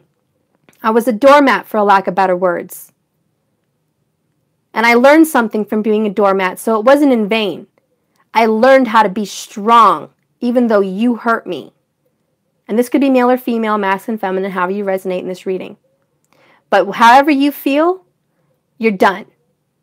And the Queen of Wands she's done. She's like Maleficent. She's like that queen with Thor. She's like, I'm not tolerating the bullshit. I'm standing up for myself, my people, my love, my spirit from myself. I'm not going to be on the back burner. I'm not going to be your little 7 of Cups no more. I'm not an option. 6 of Cups. I'm not just your past. I'm your future. I'm not just your past. And look how they go together. Past, future. The 6 of Cups is the past relationship. The twins from the past lives, past loves, past everything. And then here's the 7. You're looking at a new cup. What's going to happen now in the future in regards to love? Nope. You're like, I'm both. Maybe I didn't express myself thoroughly, twin. Male or female, doesn't really matter, masculine, feminine. Maybe this Queen of Wands energy is saying, maybe I didn't speak clear enough. Maybe that's my bad. That's my fault. My fault. I get that now. I'm reflecting. With my 9 of Wands, I'm secure. I see where I did my wrong. I know where I'm vulnerable and I'm a little defensive, but I'm also wounded, but I'm also seeing what I need to do. I'm safely seeing what I need to do. So let me speak up, right? Let me speak up to you, twin. That bullshit put me in the past is no more. And the bullshit of making me an option is no more. You don't want me? Fine. Fine. You deny me? You push me away? Fine. I'm good. I'm going to love myself. I'm not going to be a doormat, but you know that you know that you know, twin, male or female, whoever you are, when this person, whoever is resonating that they need to step up and be in this Queen of Wands energy, whenever you resonate in this energy, you know karma shifts. The paradigms shift. The energy takes another unfolding. And the masculine better pucker up, buckle up. Because he's going for a ride. A big ride. Not to mention an emotional ride. Because when feminine takes on that fire energy, she strips that from the masculine. She goes in there to their mutual bank account. Where did I have this? Oh, it was right here. She goes into their mutual bank account and she's like, oh, you're trying to divorce me? That's real cool. I'm going to go ahead and make a withdrawal. I'll take all the masculine fire, please. Okay, ma'am. Well, what would you like to leave behind? I'll leave behind some water. He can deal with some emotions, but I'll take the rest. I'm going to go ahead and take that. Oh, yeah, I'm going to take that confidence. Thank you. Oh, and I'm also going to take that security. Thank you. I'll take that. I'm also going to take back that firepower where I'm not afraid to say what I need to say when I need to say it. I'm going to take that too. And then, you know, they're going to be saying, do you want to take this third-party heartache with you? No, you can leave that. You can put that right there. I want him to have that. He can have that. He or she. Keep that in the bank. Let him experience another karmic another time. Again. Go ahead. I don't want that. Oh, do you want this 10 of Pentacles, this marriage, this commitment, this happiness? Yep, I'm going to go ahead and take that too. I'm going to take that. So you're going to go ahead and withdraw his cards. You're going to strip his cards off the table. You're going to withdraw all the money from the bank, all those pentacles. You're going to withdraw. And not only are you going to withdraw the valuables, which is love, respect, kindness, being a doormat, you're going to withdraw from this relationship.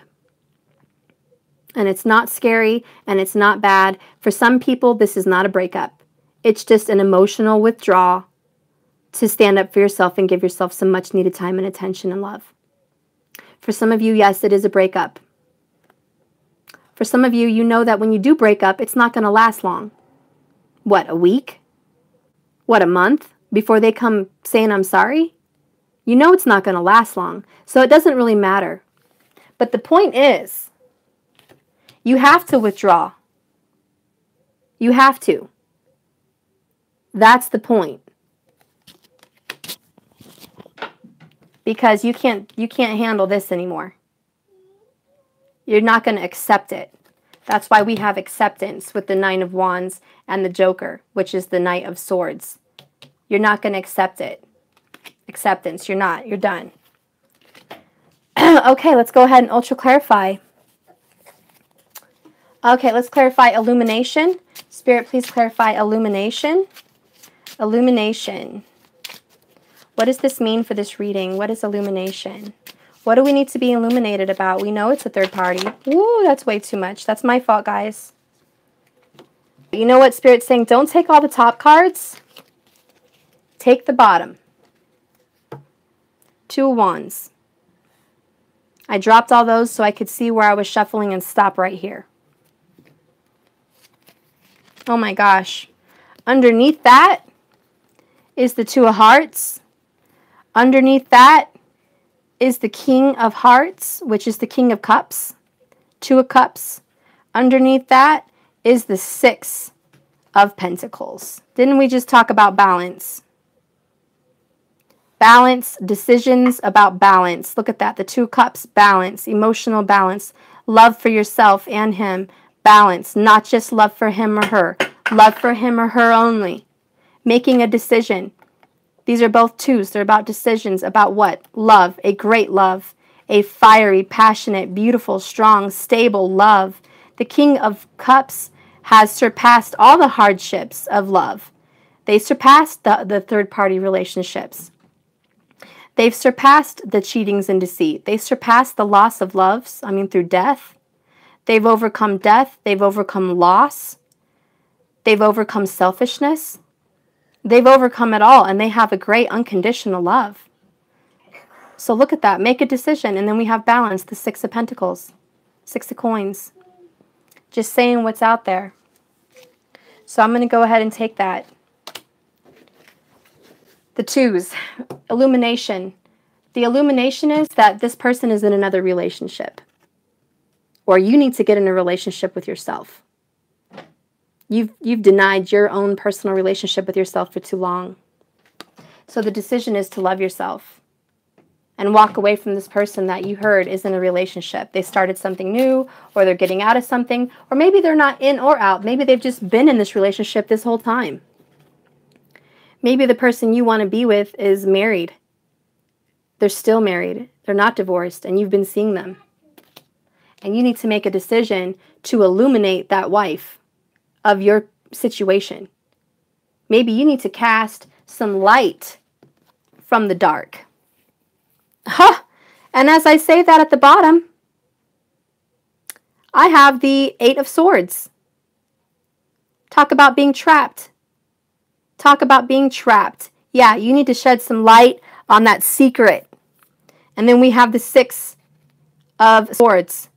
Leaving something okay to something better. Leaving something behind, period. Expressing your truth and then walking away. That's kind of like what the Six of Swords represents. Express your truth. Get it out there. Then get on your boat and go. Because you shed some light on the situation and you put a boundary. You put a lake or a river or an ocean between you and the shit you're not going to tolerate anymore. Excuse my French. You got in that boat and you said, look, here's my truth. Now I'm going to get in my boat and leave. Because that is that stuff that I'm not going to put up with anymore. It's done. Consider it squashed. Now I'm this queen traveling on a ship on my own. You're welcome to join me when you get right. When you get right, come join me. That's the illumination. That's the lovers. Look at that, 222. There you go, hun. There you go. Whoops. Okay, now I'm going to clarify this mythic reality. Not to mention, look what was down here. Three of Pentacles. Seven of Pentacles. Again, choices and third-party relationships with the devil right there next to it. Get the heck out of here. Sorry, feminine's done with choices. She's done with choices. She's ready to be number one. Queen bee. The queen bee. The bee's knees. Let's clarify this mythic reality. What is the outcome? I know this has relation to the Ten of Cups. So what is the outcome here, please? Ooh. Wow, we have the Four of Swords and the Four of Pentacles. Get out of here. 2 4s at the same time?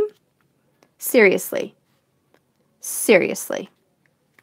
We're going to stick with it. 4 and 4. Stable, grounded, new beginnings. Grounded new beginnings with communication. You're going to get it off your chest, say your piece, and then retreat like a recluse. You're going to go back and be quiet. Remember, the Four Swords says its piece, went to war, then they retreat and they go be in their emotions. And that's what's going to happen in reality for the masculine. Or feminine, however you resonate in this reading. For me, it's my masculine, but for you guys, it could be your feminine as well. But you're going to speak your truth to that person. They're not going to like it, and then they're going to retreat. And they have to go into a water energy because you're going to take that fire. You're going to take the swords and the fire away from your masculine or feminine, from your significant other. And they're going to be left feeling. Four of Pentacles. This generally means you're not going to let go. You're going to hang on tight to your money. Hang on tight to what you earned. Hang on tight to what you valued. It also represents being stubborn. This is that earth energy, that Taurian energy. Stubborn, grounded. But you're also valuable. It also represents that you have money to hoard. You have things of value to hang on to. So this means that in this mythic reality, you think it's all just fun and games and butterflies and rainbows, and it's like, it's not real. It doesn't hold truth. The Four of Pentacles saying it does hold truth. It does hold value. It does have something earthly with the pentacles that you can hang on to. It has something you can hang on to. You don't have to let it go. You don't have to let go of your manifestation. You don't have to let go of your dream. But you can keep dreaming it, keep manifesting it yourself because you love yourself. You can keep doing it, okay? You don't have to do it with this person. You don't have to do it under a certain circumstance. You can make this happen for you regardless if they want to entertain this idea or not. Because at the end of the day, this feminine energy or this twin energy is going to be happy. She's going to be in charge and she's going to love herself and she's going to hold on to herself. This is also being very stubborn, saying, I'm going to hold on to who I am on this earth. I'm not going to lose myself for you. I'm going to hang on to what I value. My heart, my family, what I've earned, who I am. I'm hanging on to it and I'm not passing it out to you anymore like candy. I'm not just throwing out my pentacles like they mean nothing. I'm not going to help you out financially. I'm not going to help you out emotionally. I'm not going to help you out through your little distress about this little, third-party bullshit that you're going through, that I'm going to drop a bomb on you. You're going to drop a bomb on me. Whatever it is, bomb on you, bomb on me. I'm not going to pass out my valuables to you anymore. So you can have your cake and eat it too. So you can have me and her. Or you can have him and me. However this resonates for you. You're not going to tolerate that. It's done. You're grounded, stable, and you're creating in reality. I am going to clarify with an oracle of some kind. I'm going to do the Lightworker Oracle. Nope, I don't feel called. I don't feel called to do that. It's going to be Whispers of Love. For some reason, I'm called. And then I'm going to read the Divine Circus. I just want 2 oracles. Whew. Spirit, please clarify this reading. The 2 oracles that I need. Give me one here. Okay. Like attracts like. I've had this before, guys. Like attracts like. What you give, you will get. And that's been our problem. Our problem has also been the acceptance. Pull this card up. The acceptance that we're last. The acceptance that we're a side dish. Or the acceptance that we're an option. That acceptance has attracted more. So if that person got out of a third party, they got back into one. Why? Because of our acceptance. We've accepted our role, who we are, what we'll tolerate, what our reality is. And like attracts like. So If we're going to be accepting these kinds of things, that's what we're going to get. If we're going to step into that Queen of Wands energy, take the lead, take charge, demand, and love ourselves thoroughly, beautifully. If we're going to do that for us, then we're going to attract it. Someone's going to come powerful to us. Someone's going to come strong to us. Someone's going to come with a lot to offer to us. Someone's going to come and be grounded and powerful and passionate to us, because that's how we are to ourselves. And like attracts like. We're not going to get that if we're not doing that. Okay, we're not. Now I'm going to read the Divine Circus. That's always a good oracle. And then I can read whatever card on the Magdalene deck you want me to read. I have got a few on here, and you tell me which one you want me to read. Check it out. I got 2. I'm just going to take it. Okay, I took 1, but literally they were stuck back to back, and there's a reason for it, so I'm going to take it. We have the Juggler.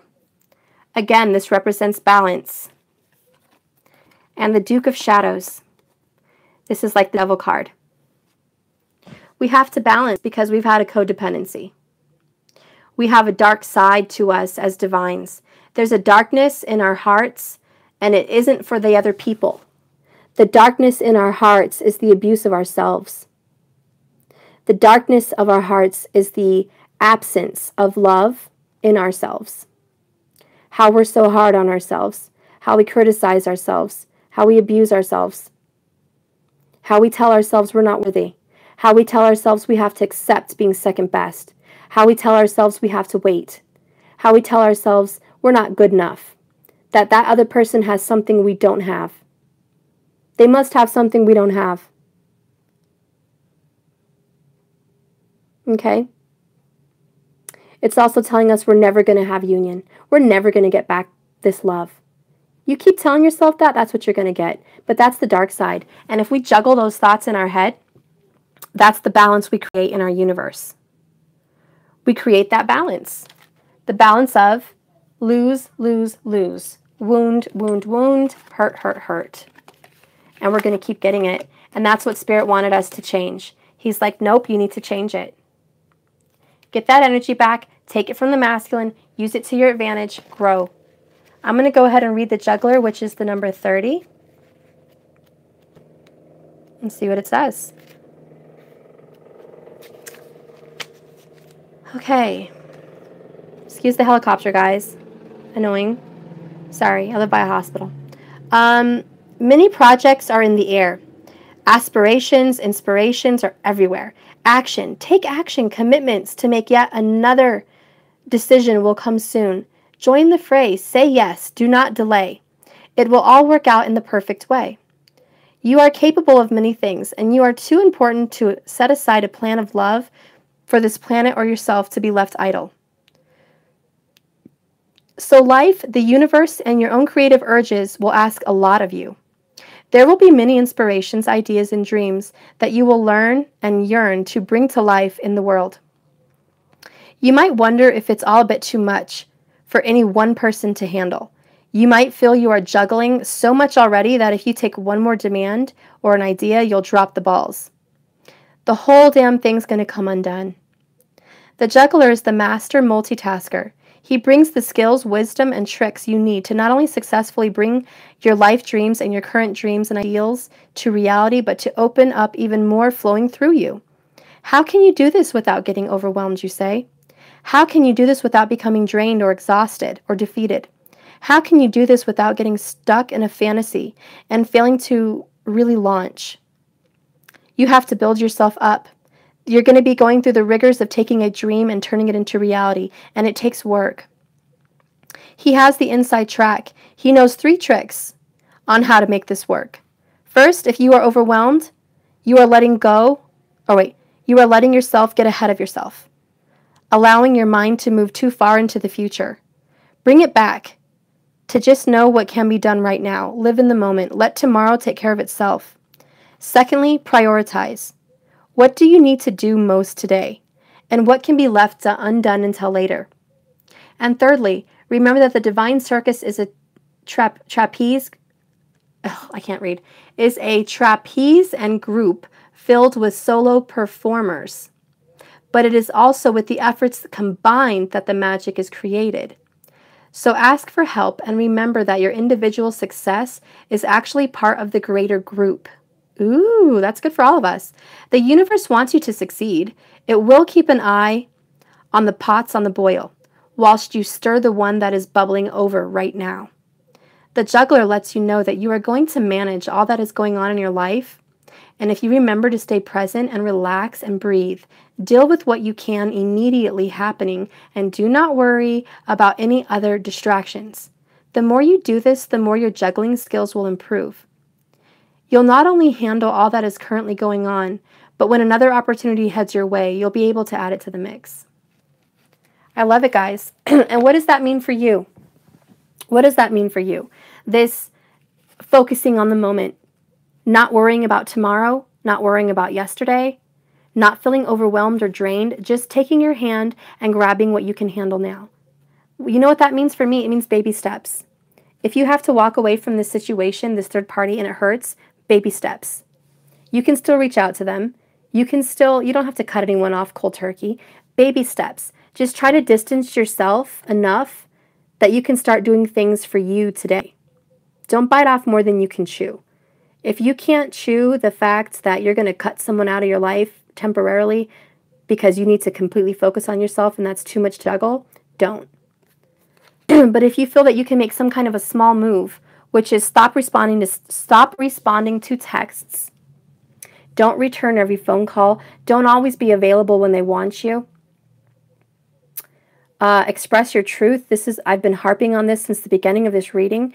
Express your truth. Tell them what is in your heart. If you're mad, tell them. If you don't want to tolerate, tell them. If you know the truth and they're lying to you, tell them you know the truth. Whatever it is, baby steps. Do something that will keep you in the moment and do good things for you, because these are the ideas that are growing to make you have self-love. These are the things that need to take action. Okay, now I'm going to read Drake of Shadows, which is number 14. Okay. Cunningly clever. Wait. Cunningly clever am I, helping you discern the truth from a lie. Ooh, guys, I just told you the reveals of lies and truths and revelations. And look who's here to play. Cunningly clever am I, helping you to discern the truth from a lie. I remind you that the half-truths may be the whole. Yet in the shadows is information yet to be unknown or known. When the time is right, the light shall be bright, and confusion will give way to understanding. Wow, I really have to harp on that, guys, just for like 10 seconds. Illumination. When the time is right, the light will be bright. When the time is right, the truth will be revealed. And you'll have the choice to tolerate or walk away. Push paddle away. Go on this boat. Get away from that. I'm going to give you a little visual. Just 1 second here. We have options, third party. Okay. All right. So we've got the options and the third party. And we've got the acceptance. I'm just trying to give you a little visual here. They're all connected. You're an option. You're a third party. You're an acceptance. You're accepting this lot of life, this disappointment. And then the light comes in. Okay, the light comes in and you have a choice to get on your boat and move away. And communicate with the Queen of Wands. I'm not going to tolerate this anymore. And change. Find your power, find your strength, and go away on that boat. Far away from this acceptance and options. You have the choice. You do. Okay, so that's what I wanted to clarify. Because we all have that choice.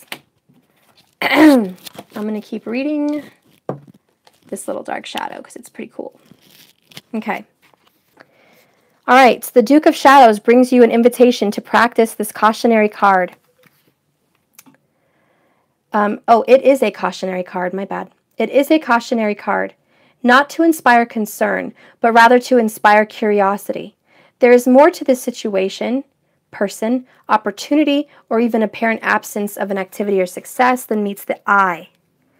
You could imagine it being like the universe has another card up its sleeve, and yet it has to show what is going in that hand to be fulfilled. The Duke of Shadows indicates the process has been set in motion, but it's under radar of your awareness. Something is happening, even if it doesn't appear to be the case.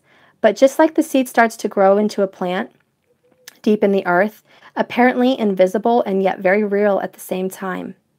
Ooh, just like these fours, guys. Invisible, but very real at the same time. Mythic reality. Invisible, because it's a seed. Your mythical five-dimension, ninth-dimension reality is invisible. It doesn't seem real, but it's like a seed. The four, the stable, the ground, the earth. It's stable. It's real. You just can't see it. There's parts that are real. Okay, I'm going to go ahead and continue. Blah, blah, blah, blah. Okay. Something is happening, even if it doesn't appear to be the case. Even if it feels like there's an ending. Oh my gosh. Even if it feels like there's an ending and nothing's growing. But it's just like the seed that starts to grow into a plant deep in the earth, apparently invisible. It's real and it's growing and it's healing. And there's an invisible real force of growth and healing at this time. His appearance signifies that the bigger picture of what is happening right now is not fully available to you in the moment, for good reason. If you will be patient, it will be in time.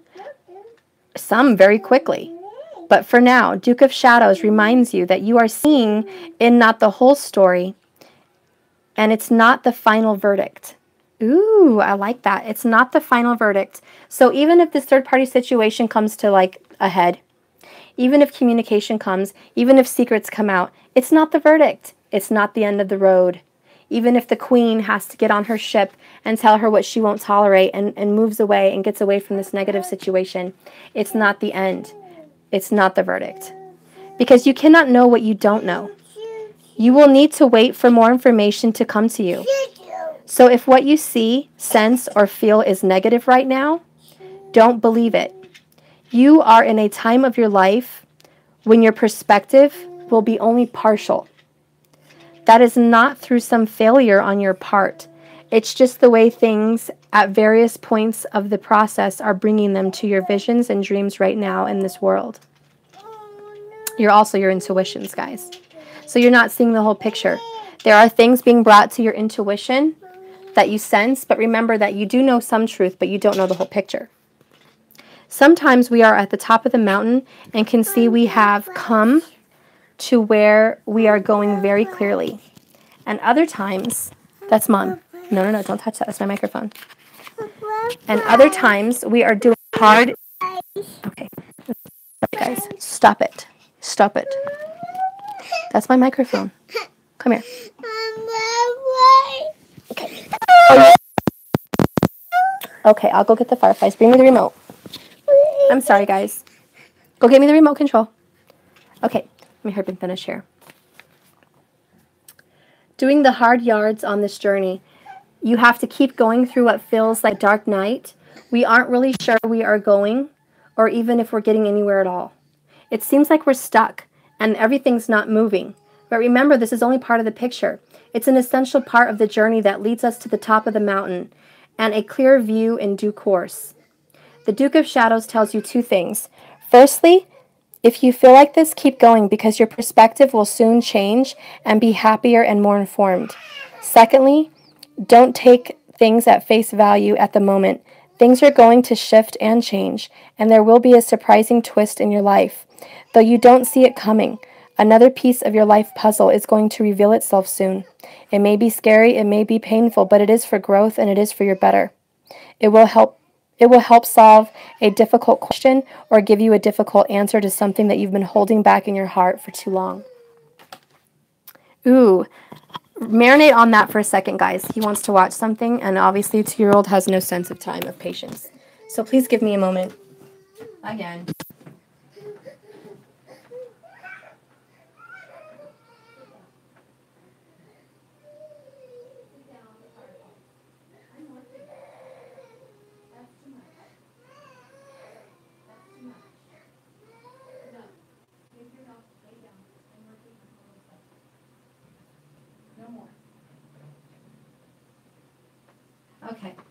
I'm so sorry, guys. I'm back. Oh, I am back. Do you guys see what I'm saying to it? Can I hear your comments? Any comments? Can anyone verify this is what you've been going through? This is what resonates for you? Can anyone verify that these are some of the feelings that you've been feeling? Like you feel you need to stand up for yourself. You feel something needs to change. Something needs to grow. Something needs to be said. Something needs to be found out. And you know that it might be a little bit scary, but it needs to happen. If you guys are feeling these things, please comment in the comments. You know, you can do the live comments, or, you know, please feel free to comment the videos below when they're posted, so other people can see that they're not alone, so other people can resonate with your story, because we all have a different story. All of us twins have a different journey. We're not all going to have the same situation. We're not all going to have a third-party situation. We're not all going to have, you know, situations that need attention the way I do or you do. You know what I mean? So I want you guys to share with each other in comments. Remember that we're all here live, but there is hundreds of other people that click on and rewatch the videos, and they scroll through the comments, and they would love to see, you know, your versions of your story, and so they can see, they can relate. Maybe if they really are a twin, things like that. I'm ready for anything. My feelings are blocked though. Oh, it's spot on. Great, guys. Been working on this for a while now. Oh my goodness. I'm glad you guys are resonating. Absolutely. Absolutely. Me, yes, I can. Yes, it truly is. Great. Great. It's hard when you live together. Yes, it is.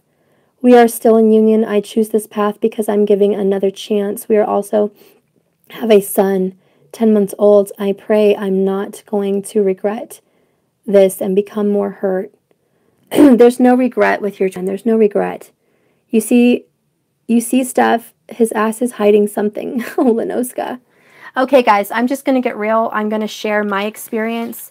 And I told you, you can rewatch my 2 last videos. My 2 last recent videos.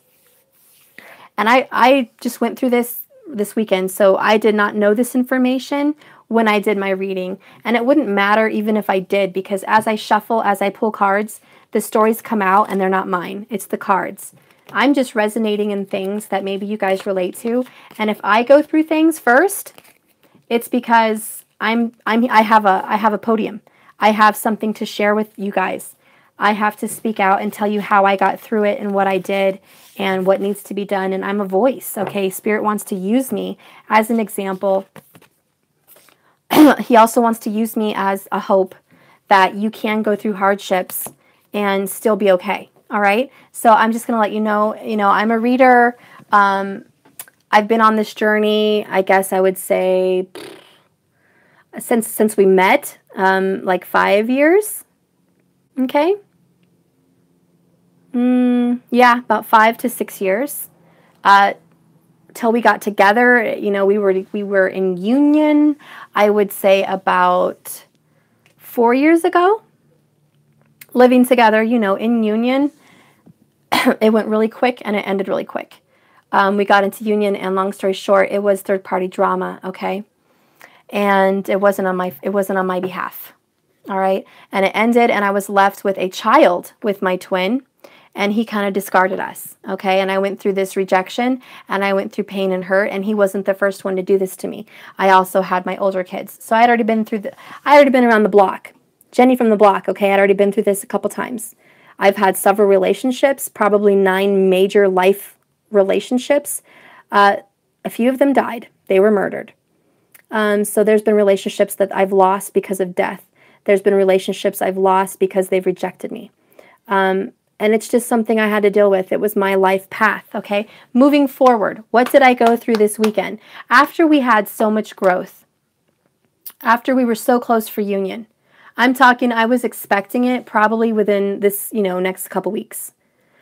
I was expecting commitment and growth and union, for sure, for me. I was really feeling it. I'd seen it in the cards. I was feeling the energy very strongly. And I felt that he was as well. Okay. But I can tell you that I had a shocker, and I didn't want to see it coming. And I want you to know that my last 2 readings that I did, if you guys watch them, it talked about the third party. The 3 of Swords came up. Okay. It talked about the 7 of Swords. secrets that are going to come out. Long story short, you know, if you want to watch those readings, watch them. But it did talk about secrets that were going to come out about third parties. I myself in the video said it didn't resonate with me and that I hope it's not for me, because if it is foreseeing a future, I didn't want it to be for me.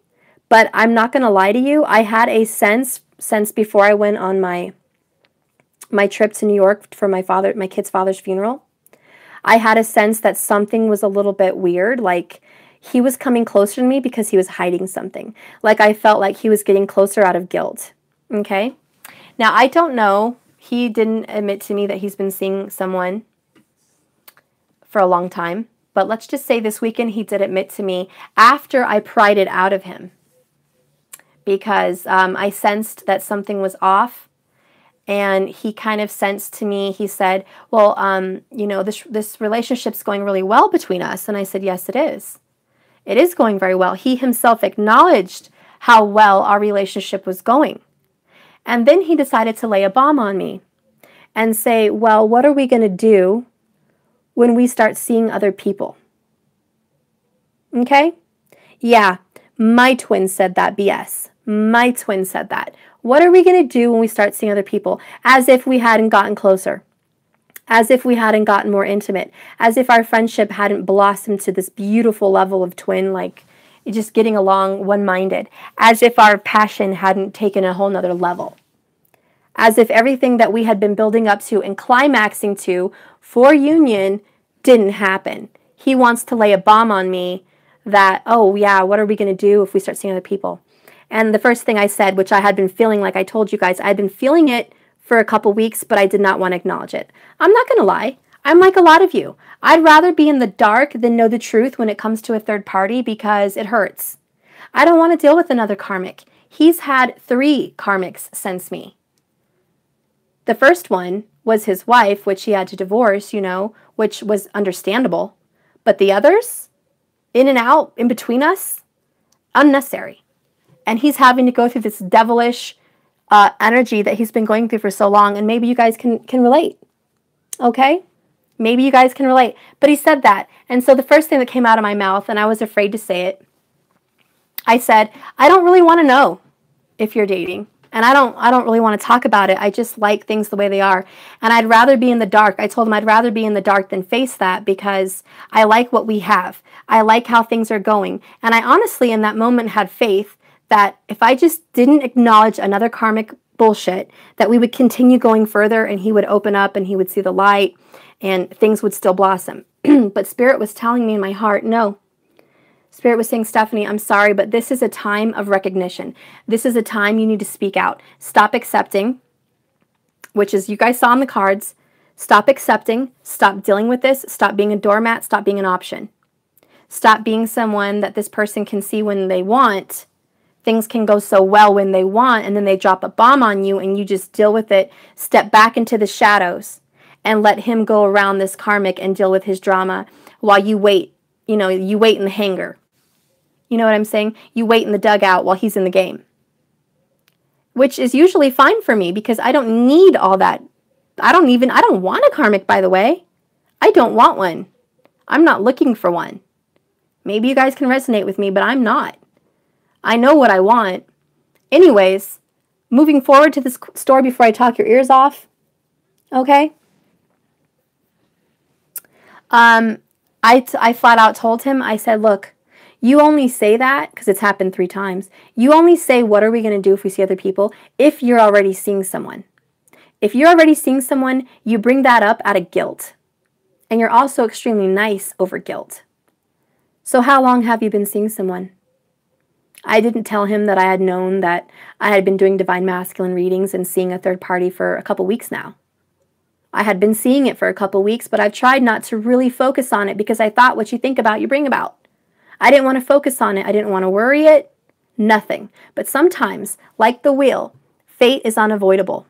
Your destiny, things you have to go through, it's unavoidable. So this particular thing for me is unavoidable. It was destiny. It had to happen for whatever reason. At this point, long story short, he denied to tell me. He went home. We got to texting, and then I asked him again, you never answered my question. Are you seeing someone? And then he finally admitted, yes, I am seeing someone.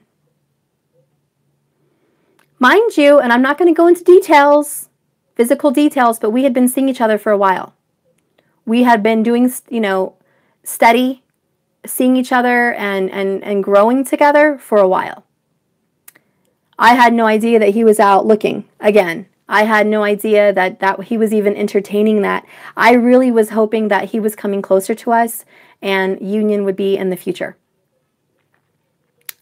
So what I realized after he admitted that he is seeing someone and that they're just getting started, he's just getting to know her, I had to say some things and get it off my chest, which is, again, part of destiny. The reason he's seeing this person, the reason I'm going through this third-party situation is not because I need to be hurt.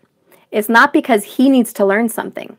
It's because I need to learn something. It's not about him and her. What I had to learn is I have to speak up for myself. The last time I didn't say anything, because it ended quickly and I thought, he's just telling me when it's already over. It didn't really bother me.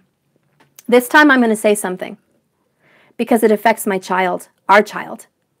And I'm not going to go into the details of how it affects our children. But let's just say it's not very nice.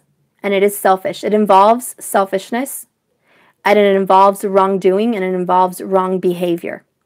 And it involves him being a wrong, negative vibration, bad person, which is not who he is. I'm not going to go into the details of how, because that would be way too long, guys. If you ever want to talk to me, get a private reading, we can relate stories. But I'm just going to say that what I had to learn was I had to get it off my chest. I had to get it out of my body. And look at that, 122:12. I had to get it out of my body and tell him what bothered me, and say how it affected my child, and say how wrong he was, and say that he's making a mistake again, and that I'm not going to put up with it anymore.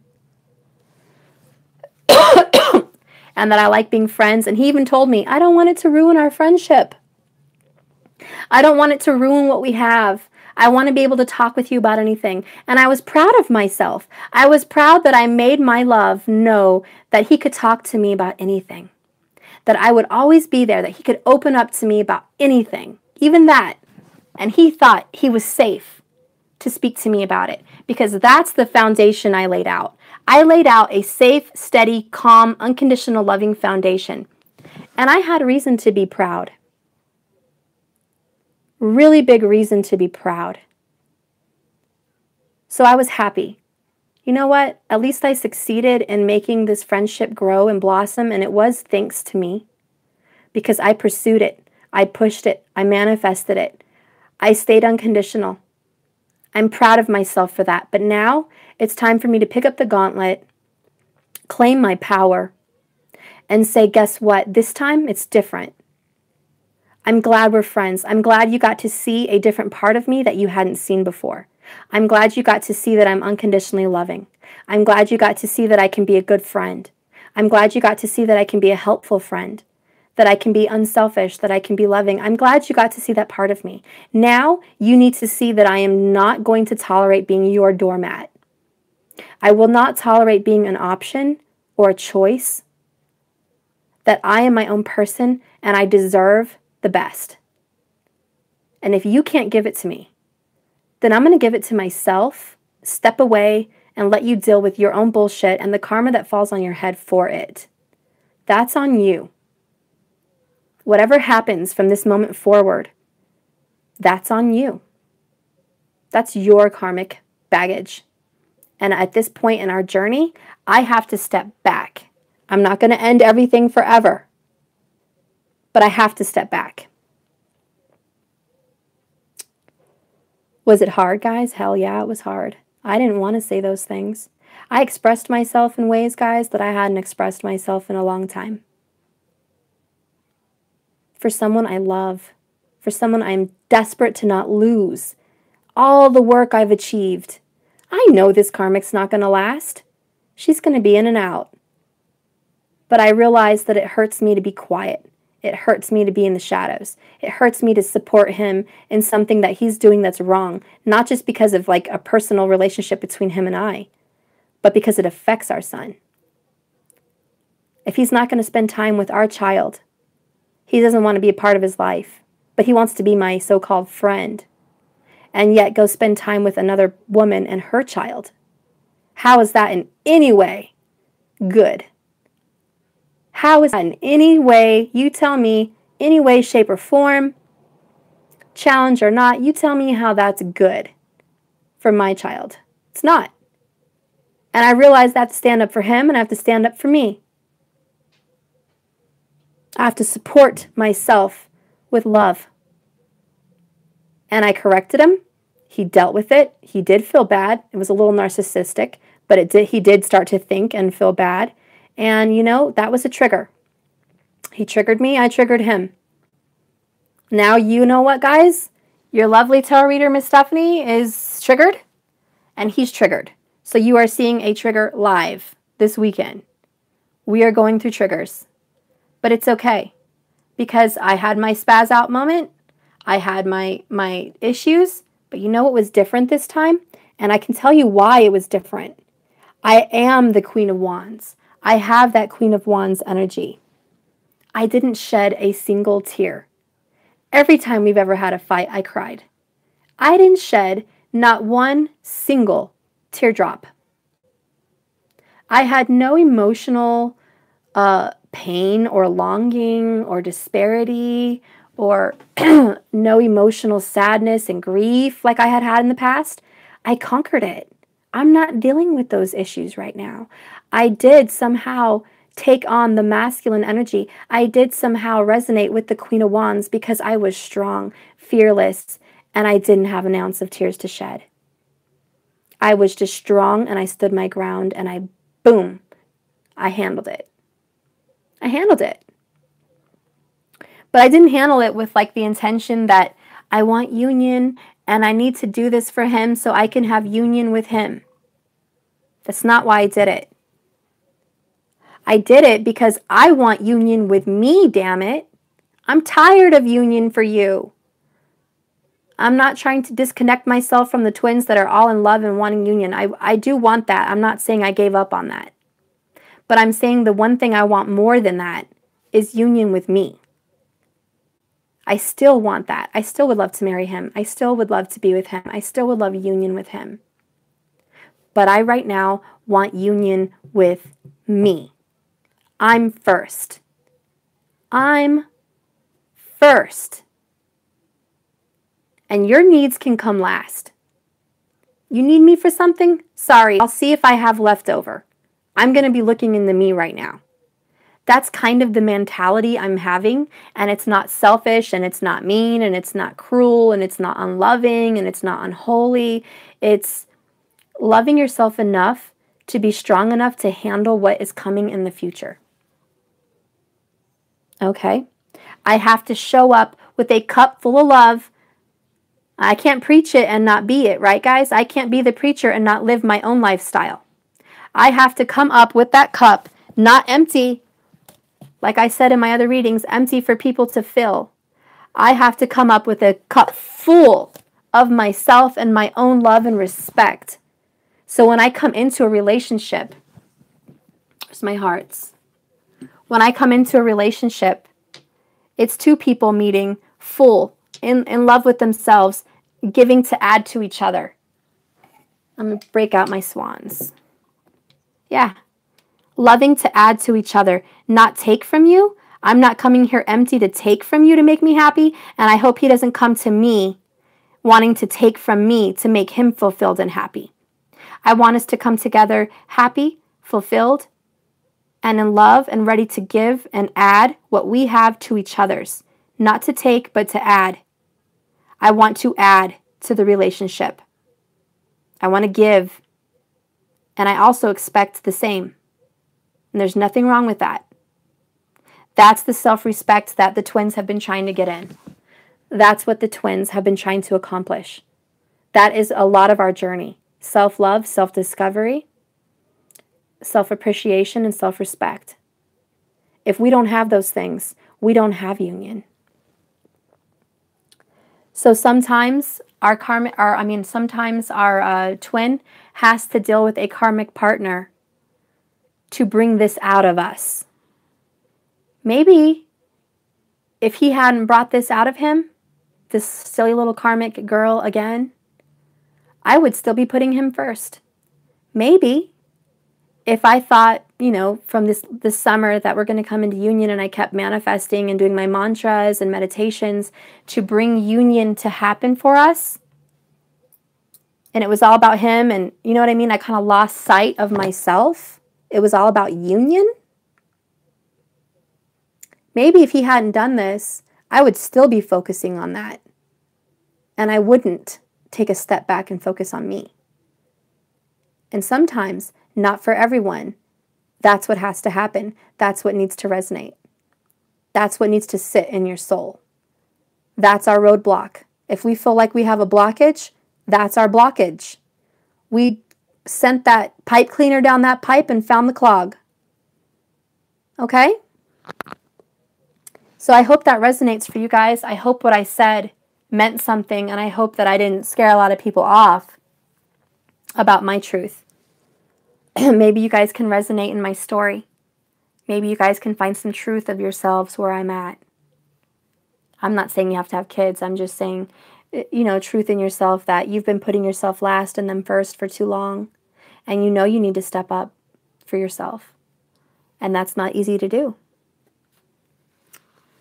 S. Moore, not at all. You are amazing. Thanks for sharing. Oh, thank you, S. Moore. Robert Peter, glad I wasn't the only, but it was in my head, really deep burst. Oh my goodness. We're learning these lessons. You're right, S. Moore. You're absolutely right. We're transforming, constantly transforming. Yes, Queen Union with self. You're absolutely right. Queen of Wands here too. You are such a strong, beautiful soul. Thank you so much. Thank you so much. Elvina White, thank you. Okay, I love you guys, and I'm not done. You guys can click off. I know it's been a really long reading. It really needs to come out. This is a big reading, guys. It's about revelation, and it's about truth. And it's not just revealing our truth and revealing ourselves to them. It's our truth and revealing ourselves to us. Actually looking in the mirror and saying, wow, this is me. This is me. It's like seeing yourself for the first time. Yep. Did you forget you were the Queen of Wands? Or the King of Wands for you other people, masculines out there. Did you forget? Did you forget who you were in a past life? Did you forget the strength you had inside of you? It's time to remember. All right. Let's see. But Steph, won't he just three-party affair on you, even in marriage or loyalty? Robert Peter, no. In a twin flame situation, you have to know that people are going through changes. And for me to put a label on someone that, let's say, has had a third-party relationship a few times, in an uncommitted relationship, by the way, because we're not committed. We're just seeing each other, and it is not a commitment. I've been wanting a commitment, but it hasn't been. So this really isn't a two-timing cheating situation in my case. It could be in others. But even if it was a two-timing cheating situation in others, are you the same person you were at 20 years old? Are you going to continue to make the same mistakes you did when you were 18 or 19 or 23? Are you still today, maybe you're 40, 50, are you going to continue to make those decisions and poor choices the more you grow? No. Did you probably make them in the past more than once? Yes. Maybe people tried drugs more than once. Maybe people dated the wrong people more than once. Maybe people went into the wrong career more than once. Maybe people didn't know how to argue without being selfish more than once. My point is, we learn and we grow. So to put a label on any soul in this universe and say, because they did something in their past or in their history that brought them to growth, that helped them learn lessons, because they went through that, they're always going to be doing that. That's their lot in life. Once a cheater, always a cheater. That's not for divine people. That's for people that don't know anything about growth. That's for people that hold a grudge and remain bitter. Divine people realize that we are not perfect. And when we look in the mirror in them, we can accept their faults, accept what they went through, and see yourself in them. Because you see yourself, technically, financially, I'm unworthy. I don't know what that means. Okay, so when someone fails and they've done something in their life, and you look at them, remember you're looking at yourself. How many times have you failed? How many times have you lied? How many times have you betrayed? You know what I mean? There's secrets that people don't know, and it doesn't matter if you did that in your past. You're a new person. Once you've grown and blossomed and transformed, you're not that person anymore. So we cannot expect someone that has, done wrong deeds to continue doing them forever because they did them before. We must accept that we are going to grow, we are going to change, and we're going to become transformed and more beautiful. And if we can't see that in our partner, then I don't think we can see that in ourselves. If you can't see in another soul that they can transform and change and grow and learn from their mistakes and see who you really are and see that you're really a part of them, if they can't see that and you can't see that in them, then you can't probably see that in yourself. And then I would have cause of concern to say, how do you see yourself? Do you see yourself as an ultimate failure, incapable of growth or success? Do you see yourself as someone that can't change? And do you see when you look in the mirror, do you see yourself as someone who's stuck in a situation that is unwavering and your destiny doesn't have change in the future? You just have your lot in life. Your luck is not so great, and you're just kind of stuck where you are, and there's nothing that you can really do about it.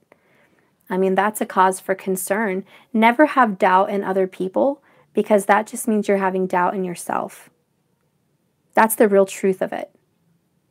So, in my opinion, for someone like him to be going through these karmics, no. I mean, if I was just a friend and not a lover, if he was a client of mine, and I did not know his divine partner, his divine feminine, if I saw what he was going through, I can step out of my shell and see very clearly.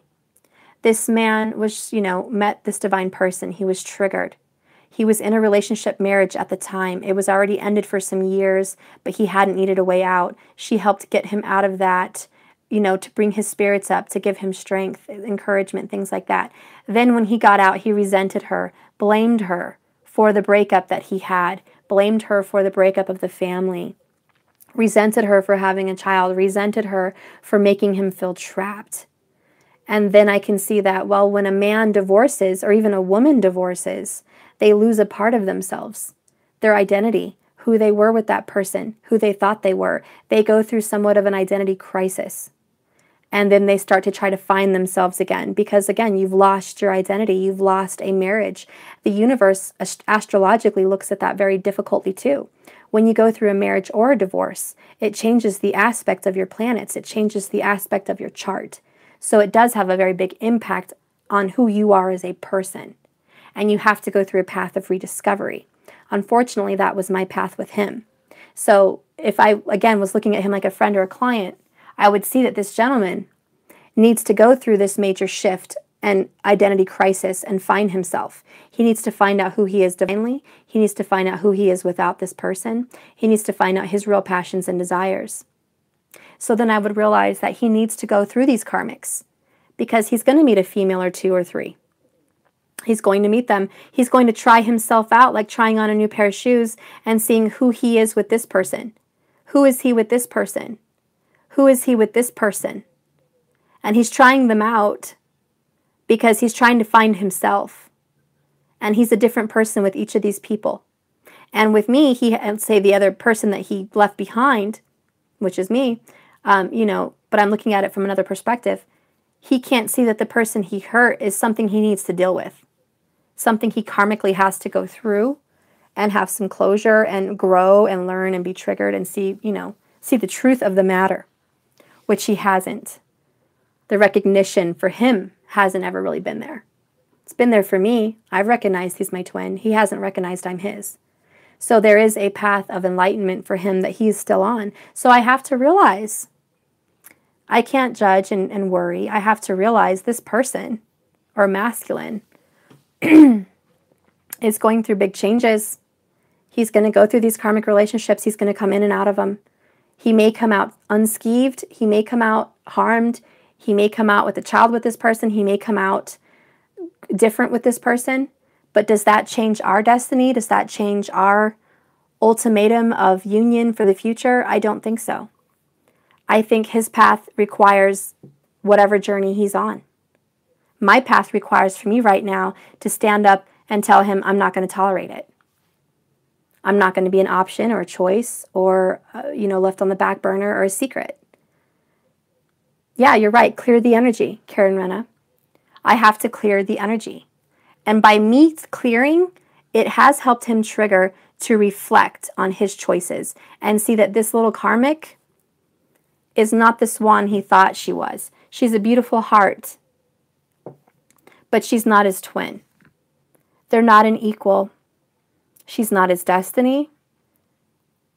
It's not right for him. It's not karma clearing for him. It's not growth for him. He's not growing with her. He's not going to change the things he needs to change in the aspect of his family. Things he needs forgiveness on. Things he needs to forgive. Things he needs to do to move on. Things he needs to do to be more responsible. Things he needs to do to grow as a human and a person, a man. She's not going to help him with that. So when he realizes, when he's looking at her, doesn't matter how wonderful this little karmic is, she's in between his real twin.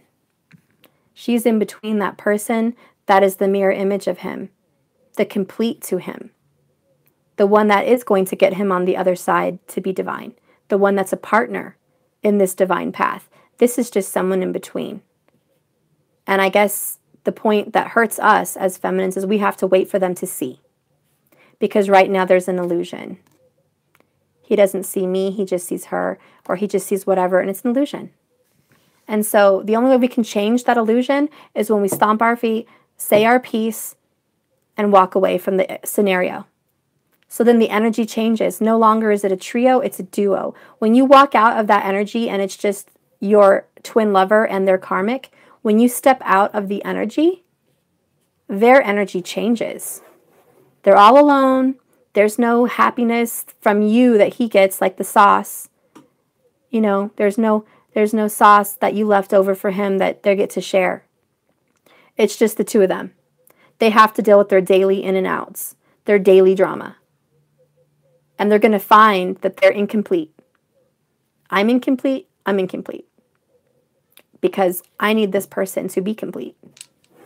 And this person is like, you're not for me. Like, I'm just here doing what? I'm here in the middle of what? A crazy family? In my situation, I'm here in the middle of a crazy family. You went through a crazy divorce. You were crying over this ex like a few months ago. You have a twin over here that you have a child with that you have unfinished business to deal with. Karma to clear, paths to interfere with and go through on, and you're ignoring it. And I'm just here in the middle. Like, please let me be here in your drama, in your life path, while you figure out who you are, what you want, and what you need to do. And I'm just here to suffer with my child in your mix. What kind of happy life is that for her? It's impossible. She can't even begin to comprehend the immense complexity that goes on in the mind of this twisted masculine. This masculine that has so much work and clearing. She can't even comprehend. The emotional capacity that she has probably can't even fathom the pain and sorrows and working out of issues that I have had to see him go through and that I intuitively know. Because we are intuitive divine people. We are healers. We are different. We can heal her and we can heal him. We know what to do. I know what to do. So it is a very messed up situation. When he does get right, if he gets right, I might be here. Probably will be here. But the point is, I'm saying I'm not gonna sit around and put myself last anymore. And I don't want a karmic. I'm not going out looking for that. I'm looking on a self-love journey. That's me. I'll leave you behind with your little fake karmic. I'm going to go become awesome by myself. Like, I'm going to go over here and be strong and surround myself with so much power and love and intuitive powers and spiritual healing and all this stuff. I'm just going to surround myself in a sea of spiritual connection that I'm going to become such a bright light in the dark. You can't help but look at me. You can't help but see me from afar and want to be up in this with me, because that's how powerful I'm going to become on my own. And that's what twins need to realize they can do. You can step away from this situation and go be awesome on your own and have such a high vibration that it automatically comes to you. Because that's just how nature works. The law of attraction. So you have to remember that. Yeah, and remember, it's temporary. The karmics are always temporary. They're never long-lasting, even his marriage. Yeah. It was like a how long was it? I think it was like a 5-year marriage. But if you count the time that they were separated, that they hadn't legally divorced, it was like an 8-year marriage. You know? So it was a long marriage for him. Long enough. And it didn't even work out then. It didn't matter how hard he tried. It was a karmic. It wasn't meant to be. And the person he was with before that, soulmate, wasn't meant to be. And the 3 karmics he's been with before this one, little girlfriends, couple weeks lasted, wasn't meant to be. And this person right now, I know wasn't meant to be. Could I have been quiet and stepped away and waited for it to end and been that friend on the side, little cheerleader, and been there for him? Could that have been a plan? Yeah. Could it have been a decent plan? It could have worked. I could have been the little cheerleader. I could have been like, yeah, good luck, have fun in your relationship. You know, I hope it goes good for you. I'll be here as your friend. I'll be right here. Talk to me if you get bummed. You know what I mean? Which is what he thinks. I'll just come to her when I need her. I'll be right here, the little cheerleader. You know what I mean? And then when he's having problems, he's going to come over here to me. And I'll just find myself lucky that he's coming in secret from her to me. But look what I'm doing to myself. You think I'm going to do that to myself? Think I'm going to do that to myself? Heck to the no. And the only reason is, and I've done that before, so I'm not putting anyone down that has. But I am resonating in a Queen of Wands energy because the universe wants me to. They put this desire in me. They implanted this seed in my heart because I asked for it when I pray and I do mantras and I meditate. I ask for peace. I ask for spiritual enlightenment. And what happens when you ask, you will receive. And I received my strength, my tools, and my power. And I said, no. What you're doing is not okay. What you did to me was wrong. And your plan right here isn't working. Okay? It's not working. Have a conversation with yourself and have a conversation with them. It's not working. First, let yourself know that. Then you let him know that. It's not working. I'm tired of this and I'm not going to tolerate it. It's not because I stopped loving you. It's not because I don't want you. It's because I love myself more. And I want myself happy more than I want to be happy with you. And right now you're in a bad energy and I'm walking away from it. And I will tell you why I'm walking away from it, because A, B, and C. That's why. And then they have to actually sit there and reflect.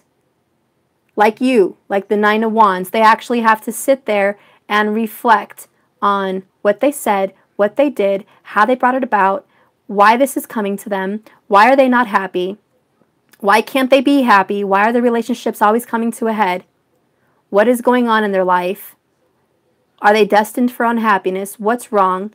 No, none of those things are for them. The problem is they, and like mine, are not facing the truth. They're not recognizing you. They're not recognizing this connection, that it is divine. Recognize it, feel it, see it, know it, grow. They need to do that. And until they do that, they're going to keep bumping heads with you because it's a trigger, and they are going to keep bumping heads with any karmic partner they get with because it's not meant for them. Spirit's not going to bless that relationship. They are not going to shine down a happy light on a relationship that is destined to end because it pertains to bad qualities in him. If his relationship with this person is going to make him a bad person because he's going to stay away from his child and not be a part of his life and not face his inner demons and not grow from the situation that he was destined to grow from, which was this divorce and this union with me and our family, because he did not learn and grow from what he needed to in that situation. He is shoveling it under the rug, hiding it. He's just hiding all those little gems that he was supposed to learn and partake on. He's just going to shovel them under there. I'm sorry, Spirit is not going to bless anything. He has to come over here and do the work. Uncover the drama. Look at the gems. Acknowledge. What's this? Oh, I need to get in touch with my inner child. What's this? I need to reconnect with my family. What's this? I need to deal with death. I need to deal with the loss of my loved ones. What's this? I need to deal with that this divorce is not my fault, that I can't blame myself for everything, that this was not meant to be and I did my best. What's this? This person was meant to heal me and help me and love me, and they were a blessing to me, not a burden. What's this? This child was a blessing to bring us together and give me hope and love and life because I was suicidal or I was feeling bad about myself or because I hated myself, and this child brings the light out in me. And what's this? Oh, my growth. I need to be this person. I'm supposed to be a divine individual. I'm supposed to love myself. I'm supposed to love this divine person. She's my twin. He has to face these jewels. He has to face this circle of energy and step into it and deal with it. And no one is ever going to be happy with the karmic until they do it. It's just covering up those gems, not looking at it. It's a temporary break, but it's going to get looked at. It has to get looked at. And look at that, the wheel right under there. I think I had that earlier. Fate. This is the card I wanted to bring out, and it was just there. Fate. The wheel. Karma. When the wheel turns, you have to deal. And we may be able to hide it and cover these gems for a while. We may be able to cover them for a while, a good while.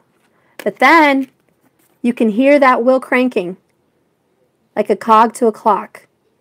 And it's turning, and boom, you have another issue to deal with because you have to go back and face this. And every time, if you're a divine person and you notice, every time you try to get away from this, every time you try to move on, every time you try to meet someone, every time you try to be different or happy or get away from this, when that wheel turns and the clock chimes 12, you're automatically drawn back to these gems that you need to deal with. And it's going to keep doing it forever until you do. Okay? It's going to keep coming. I did that in other readings. The door's going to keep knocking on the masculine. Every time he tries to go to sleep. When the masculine gets with the karmic, they want to go to sleep. And here's Spirit knocking again. Oh, I'm trying to sleep. What is it? You need to come deal with these gems. Nope, not right now. Excuse me. What? You need to come deal with these gems. Nope, not right now. I'm trying to sleep. Don't bother me anymore. Maybe God will give him a minute. What? I told you, you need to come and deal with these gems. I don't care how many times you want to ignore me, how many times you want to fall back asleep, how many times you want to turn your back to these gems and go away. Every time you try to sleep, I'm not going to let you rest. And by rest, I mean I'm not going to let you be happy. You may have a happy day with this person. You may have a happy night out. But the next day, something is going to sink in your heart, and it's going to be heavy like a burden, and you're going to feel a pull towards this again. That's that knock. It's a constant knock in your future. You have to deal. Why do I feel like we're playing, like we're 8 playing toy swans? We need a unicorn. Oh, yeah, we need a unicorn, guys. All right, guys, I've been blabbing all day. I hope this resonated for you. What do you guys say? Oh, Jasmine, are you still there? I was going to pull a card for you. I forgot it's your birthday. If you're still there and watching and you've hung in there for 155 minutes, let me know. Jasmine, are you there? If you're there, I'll do the card. Jasmine. Kaleem, you came back. Awesome. I'm glad. I hope you guys rewatch the video. It's really good. This has been very powerful. I'm so glad. I'm so glad, Esmore. I'm glad. I hope my situation didn't inspire anybody in a bad way. Please don't walk away if you don't feel ushered to. We're all on a different journey and a different time. Okay? Exactly. I don't want to watch the drama of karmic games. Yep, neither do I. You're very welcome, Esmore. Amazing reading and awesome guidance. I'm so glad. I'm so glad. And I think Jasmine's not here because I'm not getting her comment. Jasmine, if you see this video again later, leave in the comments your information so I can contact you and send you a little small reading for your birthday. Okay? All right, guys. Well, that's it. Enjoy the rest of your day. Remember, just keep swimming. Please like and subscribe if you haven't. And leave in the comments your stories. Let the people know how it resonates for you. So you can share so people know they're not alone on this journey. People do fish for comments so they can see what others are going through. Kaleem, my twin says, keep on going, that I don't need her. It is so crazy how delusional she is. What was the Inner Child movie name? I'm not sure on that. I'll wait till they find center and if they communicate. No problem. Yeah, guys, just be strong. Remember, the key here is self-love. Self-love. That's your key to freedom. That's your saving grace and your liberation and your union. As soon as you find union with you, I can probably bet my bottom dollar we're going to have union. Somehow, some way. I don't see it coming. I don't see how it's possible based on the scenario that I'm in right now, how union could just happen like that. But you never know. You never know what Spirit has in store for you. You never know how Spirit's going to touch his heart, change his mind, her mind. You never know. But as soon as you make this paradigm shift, the energy of the world changes. The energy in your world changes. Yep, so don't be discouraged. You're right, Kelly Matson, don't be discouraged. Sometimes letting go is gaining. Okay? Letting go is getting everything you want. So let go, love yourself, and you may get more than you ever wished. I'm hoping. But either way, if you can follow my suit. Either way, I don't care if I have union or not. I am on a journey to love myself. I am on a journey to be happy. And if I have to step away from this twin situation to do it, I'll do it. Because that's what the real twin situation is about. The twin in your heart, the yin and yang in your heart, the masculine, feminine in your heart. When you love her and you love him in you, you're already in union. And that's when the cherry on the cake happens, and that twin soul that matches you will come be with you in union, and the universe will bless you with an ultimate happiness. Okay? So I hope you enjoyed my reading, guys. I'm sending you lots of love and light. Just keep swimming. If you want a personal reading, please message me on Facebook at Natural Intuition 1111. I can start scheduling some readings this week. And if you would like your astrology report done, you can also order that on my website. And I will do a report for you, and I have another option for you and your love at the same time. And you'll get a 30-minute reading in that package. So just let me know what you would like, and I'm happy to do that for you. I do 30 minutes and 60 minutes, and I have different levels of how many cards you want pulled, how many people, etc. So please let me know, and have a lovely, lovely day. God bless you. May Spirit be with you. Namaste. Lots of love and light. Have a wonderful one, guys. Thank you for watching. I really appreciate it all.